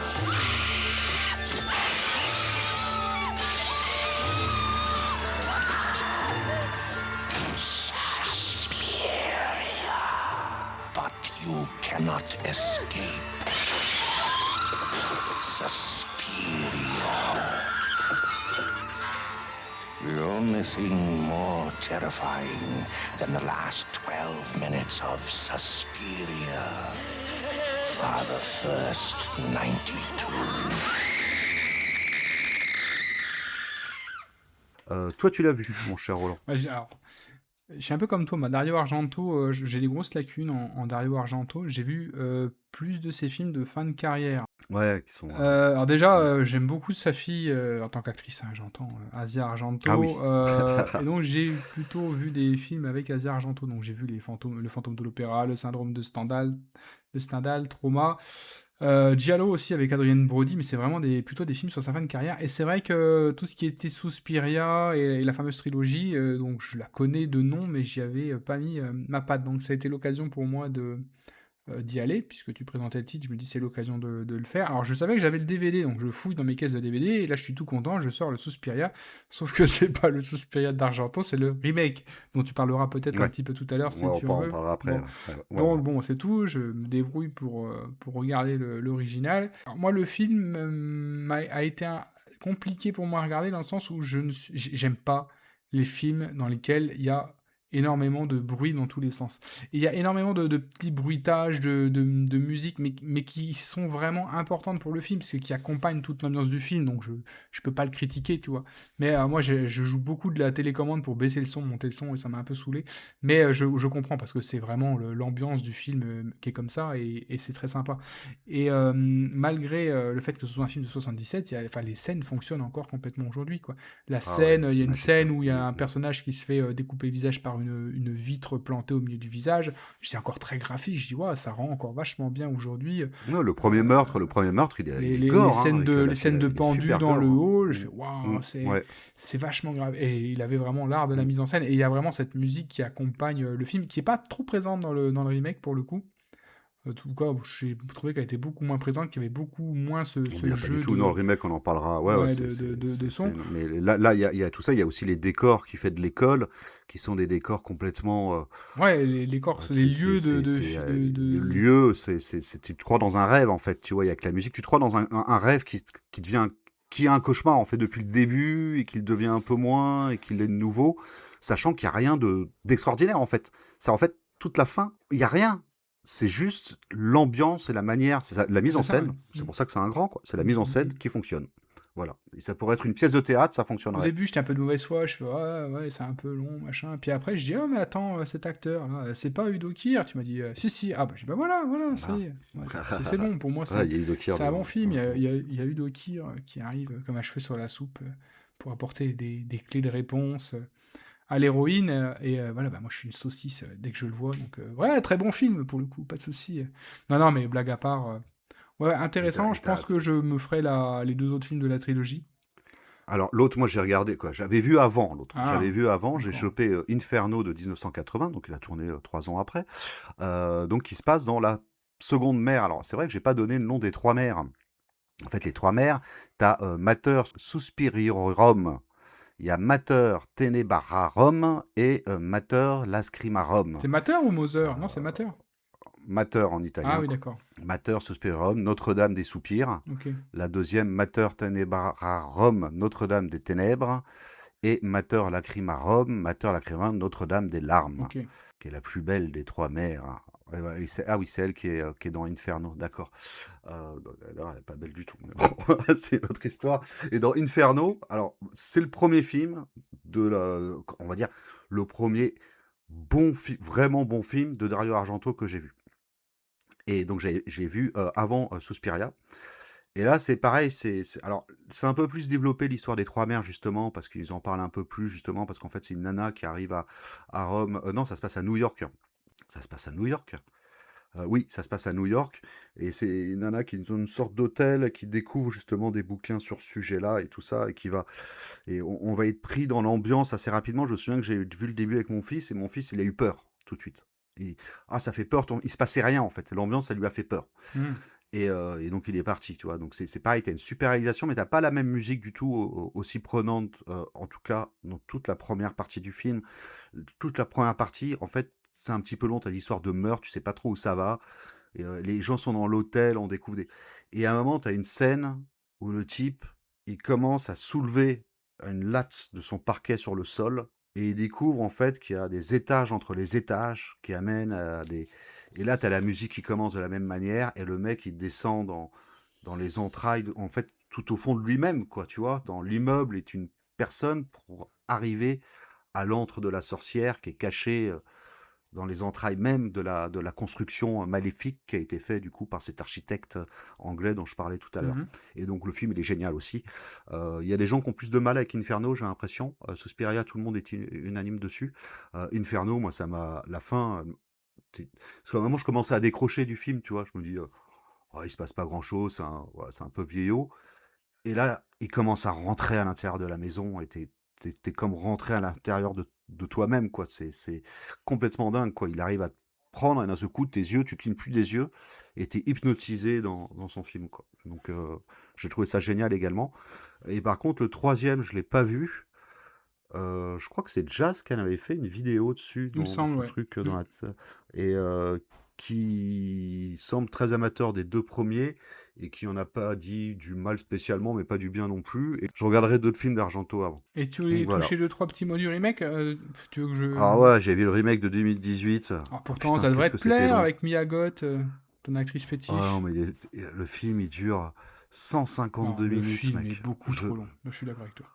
C'est insupportable. Je n'en pouvais plus. Et t'as pas du tout toute l'ambiance que j'ai aimée justement Il n'y a, dans pas l'original. du tout Donc je les ai l'ambiance. regardés pratiquement à suivre. Hein, Ah ouais, moi comme c'est toi, pareil, d'ailleurs. j'en ai regardé un le jour et l'autre j'ai regardé le lendemain. Même avis. Alors il y a quand même des scènes qui fonctionnent bien, moi toute la scène avec... Il y a des scènes par exemple avec la scène du miroir, ceux qui ont vu le film comprendront, où il y a des effets de mouvements inversés entre une personne qui est en train de danser et une qui est en train de souffrir de l'autre côté. Tout ça j'ai trouvé ça super intelligent. C'est très graphique, mais c'est long. Oh putain, c'est trop long. Et il manque tout le côté où ils vont au fond de la maison, tu vois. C'est ça qui est... Où ça va... Ça descend. Tu sais pas, tu ouvres une porte et t'as une autre porte. Tu dis, ah putain, il y a une autre porte là. J'avais jamais vu. On est d'accord. Ah, il y a un... c'est comme dans les cauchemars. Ça, c'est les cauchemars, c'est ça. T'as un endroit, trouve un truc. Ah, j'avais jamais vu. Arrêtez de faire des films de 2 heures, 2h30, 3 heures, quoi. Ouais, non, c'est trop long. À la fin, j'en pouvais plus. Ils rajoutent en plus un quart d'heure à la fin où c'est trop chiant. Alors, Ouais, alors il y a d'accord. des gens qui ont apprécié, apparemment. Ça se trouve, on est passé à côté de quelque chose. Mais bon, moi, ça n'a pas été ma came. Mais je reviens juste à Suspiria. Tu sais, t'as toute la scène où elle parle. Sa copine, tout le temps, qui lui dit à 21h30, tous les professeurs partent, on les entend marcher dans le couloir. Oui. Et là, ils disent, ah, il est 21h30, regarde, ils sont en train de marcher dans le couloir. Et à un moment, là, l'héroïne, elle dit, mais je ne comprends pas. Ils marchent vers la gauche alors que la sortie est vers la droite, tous les soirs. Et là, tu comprends. Ah, tu vois, c'est génial. Oui. En une phrase, il te glace le sang, quoi, tu vois. Donc voilà, c'est une grosse reco, j'ai adoré. Ouais, bah écoute, belle découverte. J'ai bien aimé aussi. J'irai voir la suite et je pense que je vais me plonger un petit peu plus dans Dario Argento. C'est vrai que là, j'ai quelques lacunes. Ne me tapez pas dessus, on peut pas tout voir, hein, mais je vais m'y pencher. Non, mais après, ouais. De toute façon, cinéma italien, moi, c'est un truc que j'ai vraiment découvert à peu près au moment où on a lancé le podcast, en tout cas pour tout le cinéma des années 60-70. Et c'est quelque chose que je découvre beaucoup actuellement, mais je ne connaissais pas avant, à part Fellini, et tu vois, à part les grands réalisateurs, tout ce côté-là, j'étais passé à côté, quoi. On a terminé avec le récap de la deuxième année. Est-ce qu'il y aurait des titres qui concernent la première année que tu aurais vu entre-temps, que tu voudrais pousser, des petites recos ou des choses? Bah non, je sais pas. Et toi? Alors moi j'ai juste un truc, j'ai été voir le biopic sur Michael Jackson, parce qu'on avait fait... Ah, moi aussi. Ah, t'as été le voir au cinéma finalement aussi? Ouais, j'étais le voir avec mon fils. Ah, c'est cool, on va pouvoir Il est échanger fan de un petit Michael peu. Jackson, ouais. Je l'ai trouvé très sympa. Je sais pas ce que t'en as pensé. ça Moi va. j'ai bien aimé. En plus le biopic a l'air de cartonner. Je crois que c'est le biopic le plus rentable du cinéma qui a Michael détrôné tous Jackson les oblige, autres. hein. Ouais, mais il y avait quand même de vraies incertitudes concernant ce biopic, parce que voilà, Michael Jackson n'était plus forcément un auteur de sainteté sur ces dernières années avec les polémiques qu'il y avait eu après sa mort. Force est de constater que non, il a cartonné, et je trouve son neveu c'est Jafar Jackson qui interprète son rôle, bluffant. C'est vraiment bien réalisé, c'est bien foutu. Bon, il manque peut-être la présence de Janet qui n'est pas dans le film parce qu'elle n'a pas souhaité y être, Janet Jackson. C'est vrai que c'est après le film qu'on s'est fait, mais c'est bizarre, il manque quelque chose, il manque un personnage, c'est Janet. Mais sinon, c'est plutôt fidèle, et bon, on attend la suite. Et moi, j'ai vraiment passé un bon moment devant ce biopic, et j'irai voir la suite avec grand plaisir. Et toi, alors, qu'en as-tu pensé? Ouais, moi, je suis pas fan de Michael Jackson, mais mon petit adore, donc je l'ai amené. Et oui, ouais, quoi, moi, je suis très bon public. Alors, c'est pas un super film, quoi. Il se passe pas grand-chose. C'est vraiment la musique de Michael Jackson. C'est un peu embelli, mais ça, c'est normal. On n'allait pas raconter toutes les polémiques sur un film grand public sur sa vie. Je le comprends tout à fait. Ça tend des trucs pour l'excuser un petit peu, j'ai l'impression. Oh, le pauvre, tu vois, il n'a pas eu d'enfant, c'est pour ça alors, qu'il... ouais, voilà. donc visiblement, il était prévu que certaines choses soient évoquées, mais dans les procès qu'il y a eu des accords qui ont fait que, par exemple, il était interdit que dans une fiction, vidéo ou film, soient évoquées certaines personnes qui l'ont accusé, et ça faisait partie des accords qui ont été passés avec la justice. Donc visiblement, et ça n'a pas été mis, non pas parce qu'ils ne voulaient pas en parler, mais parce qu'ils n'ont pas eu le droit d'en parler. Oui, non, après, c'est aussi un choix de biopic. Les biopics, que je veux dire, c'est jamais la réalité même. En fait, et ça, c'est important de le préciser, parce qu'il y a des gens toujours qui disent oui, mais ça, c'est pas vrai, c'est adapté, tout ça. Ouais, après, Oui, c'est un biopic, c'est une adaptation reste de une toute manière. adaptation. C'est une vision d'un réalisateur. Moi, j'avais un gros souci, par exemple, j'avais pas du tout aimé celui d'Elvis Presley. Non. On aura peut-être l'occasion d'en Tu l'as pas vu? reparler. Non, pas encore, mais bon, je ne désespère pas qu'on fasse un jour une émission sur Elvis Presley. Ouais. Après Non, mais le juste pour dire, Super sur Spot. celui d'Elvis, par exemple, ils accentuent beaucoup sur la fin de sa carrière, Ah oui. et ils passent très peu sur le moment où il est dans la gloire. Et je trouve que ça donne un aspect mauvais à Elvis, tu vois. Quoi, pas un mauvais, ça rabaisse le personnage. Alors que un biopic, c'est quand même fait pour mettre dans la lumière quoi, après, chacun ses goûts, quoi, je veux dire. Mais donc, moi, ça m'a pas dérangé que Michael Jackson soit mis comme ça dans la lumière dans ce film-là. Ah bah Voilà. oui, non, bien sûr.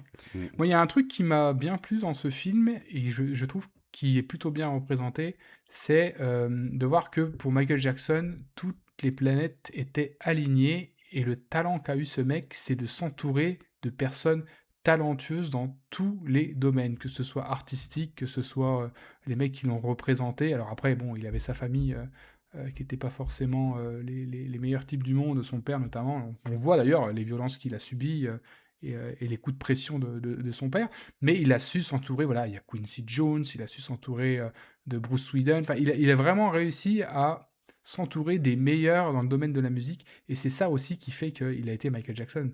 Il était très talentueux, mais il a aussi pu s'entourer de personnes très talentueuses, et c'est ça aussi qui a constitué sa légende. Et ça, je trouve que le film rend hommage à toutes ces personnes-là qui l'ont entouré, et c'est plutôt bien représenté. J'ai noté que 2,5 sur 5, mais c'est un bon moment. Ah, mais je regarde tellement de pépites aussi. Voilà ce que j'avais à dire, moi, sur un petit récap de la saison 1 en recours. Moi, j'ai rien d'autre à Alors, moi, préciser. si, j'ai un Ah, bah, truc vas-y. à rajouter. Alors, je sais que tu l'as acheté. Est-ce que tu l'as regardé, le DVD des courts-métrages Intolérance, la trilogie? Oui, je l'ai regardé. Et ça coche quand même les cases de pas mal d'émissions de la première saison, notamment les parties intimes dans la pop culture, mais aussi les culottes dans la pop culture et plein d'autres trucs. C'est tellement Freaky-Cast compatible. Peux-tu nous dire à nos éditeurs de quoi ça Oh parle? non, tu sais quoi? J'en ai plus aucun souvenir. Ah putain, c'est des extraterrestres qui ont la bite à la place de la tête et la tête à la place de la Oui, bite, c'est vrai. qui envahissent la Terre. Mais ça part dans un délire où en fait les humains chassent ces gens-là, mais sans le savoir, eux-mêmes ont des bites à la place de la tête et des têtes parce que ce sont les descendants d'eux-mêmes qui sont auto-exterminés. Ça part dans un délire fou furieux. C'est génial. Ça va très très loin. C'est 3 courts-métrages de 15 minutes. Donc c'est la trilogie où en fait il y a 3 fois 15 minutes, c'est-à-dire 45 minutes. C'est complètement barré. Préciser que c'est des donc films du dessin d'animation. animé. Ouais. C'est voilà, de Phil Mullois. Et c'est un anglais, je crois. Oui, il me semble, ouais.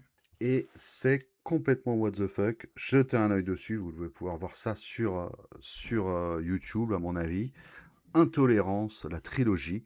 Donc c'est sur En plus, il y a tout un aspect critique parce que c'est sur l'intolérance justement les extraterrestres pourraient être un peuple ou voilà quoi, ça peut être n'importe qui quoi. Et, euh, et, euh, et, et, et justement qui pousse le délire à faire que ça inverse les origines quoi. Et c'est complètement con. Avec un moment un vaisseau où ils partent pour essayer de trouver la planète des gens avec des bits sur la tête. Mais en fait, c'est leur propre planète, ils sont eux-mêmes, ils l'ont jamais découvert, jusqu'au moment où tu as une tête qui tombe et ils voient qu'il y a une bite en dessous, quoi. C'est du n'importe quoi. Voilà. C'est bien barré. Rocco Freaky Cast. Exactement. Ouais.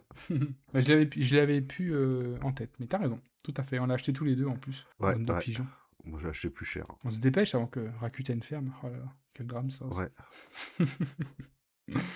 On sera en deuil pendant un mois. Là. Je sais pas si on aura d'épisodes le mois de la à moins fin, qu'ils je sais arrivent pas, à être peut-être. achetés, ils n'ont pas jusqu'à septembre ou, Ouais, non, on verra ce que ça donne.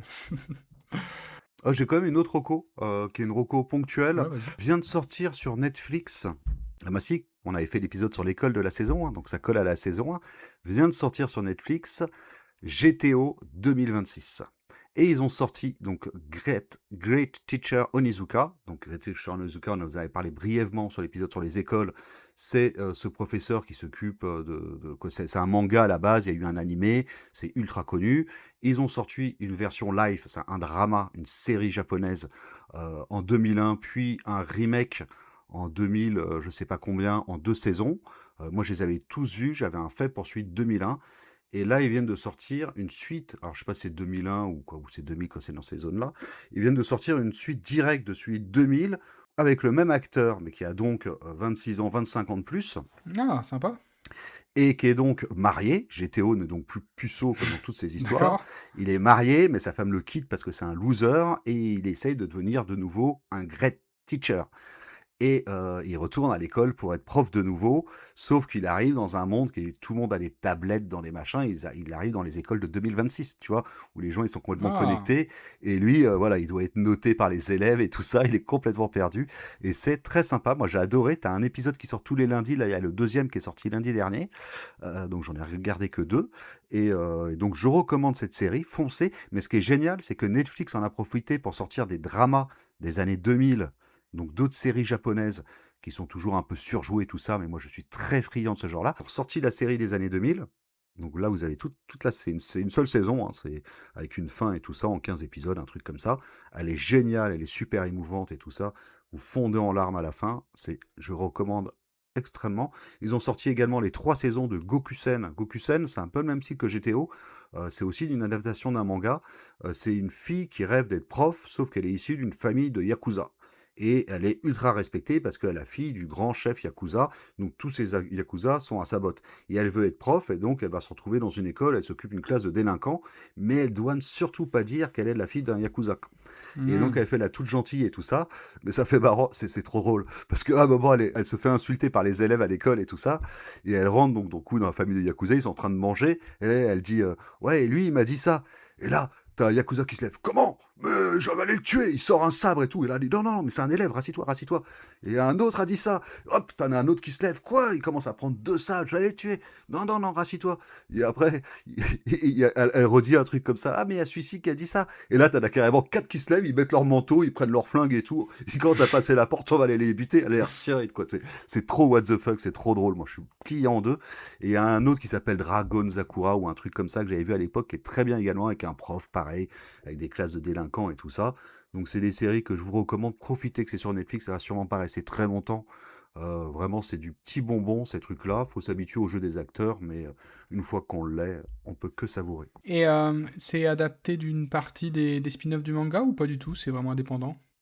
Le 2026 bah non, moi j'ai jamais entendu parler d'un truc qui se passe en 2026. Les tout derniers que j'ai lus. Parce que moi j'ai tous les spin-offs de manga de GTO, mais j'ai pas encore lu. Non, dans tous ceux qui sont sortis en France, il n'y a pas en tout cas. Hein. Bah écoute, impeccable. Est-ce qu'il y a des actus que tu voudrais parler vite fait? Bah, on a été tous les deux dans le Alligato Podcast. Oui, on avait, je crois que tu l'avais évoqué la dernière fois, en disant que ça allait sortir. L'épisode est sorti depuis. Il y a un épisode sur 2 qui est sorti, et l'autre qui sera sorti en août, ouais, Donc, tout à fait. il y a des petits soucis d'arbitrage quand moi j'ai vérifié des questions, des trucs où on nous a pas compté le point, alors qu'on avait la bonne réponse. Mais bon. Oh, quelle mauvaise foi. Ouais. Non mais c'est vrai en plus quoi, t'as vu ça quoi. Ah, il lâche pas le morceau, hein. Mais c'est vrai, la réponse, c'est parce que je me souvenais de l'épisode d'Alcor dedans, on me dit non, il a jamais piloté Goldorak. Et si, t'as un épisode où il pilote Goldorak, je suis désolé. On sera plus jamais invité nulle part à cause de toi. Arrête d'être mauvaise foi. Bon, après, il a bien fait le montage, on a l'impression que c'est toi qui es mauvaise foi à la fin, quoi. Bon, en tout cas, David, encore merci à toi de Ouais, m'avoir merci, invité. c'est super chouette. Bon, moi, de mon côté, vous l'aurez compris, j'ai fait 2 petites pastilles de l'été pour la pile à lire de Choix-Pitre. Je vous invite à aller écouter la pile à lire de Choix-Pitre et un nouveau podcast avec Corée, La Soufrière, toujours, un épisode qui vient de sortir fin juillet sur Françoise Sagan. Je vous invite à les découvrir, et puis voilà, on continue notre petit bonhomme de chemin avec Corée, et voilà, c'est tout. Le thème de la prochaine émission, si vous avez bien suivi, donc ça va être sur les sirènes, et donc vous n'aurez pas le manga Sirène Rebirth à l'intérieur.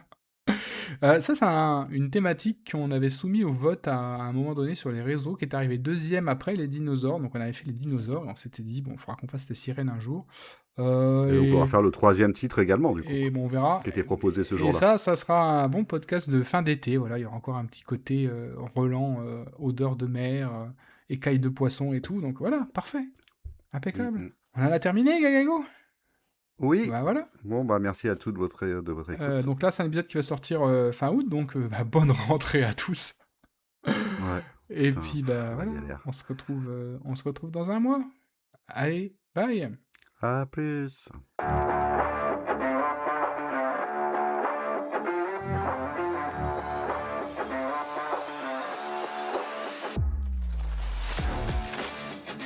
Alors, j'ai quand même une petite blague pour toi, Gagago, parce que je voulais pas te quitter sur une petite blague qui sent bon les vacances. Est-ce que tu sais où les zombies partent en vacances ? Dans ton cul ? Non, c'est nul. Non, à la mer morte. Ah, t'es trop con. Allez, à plus.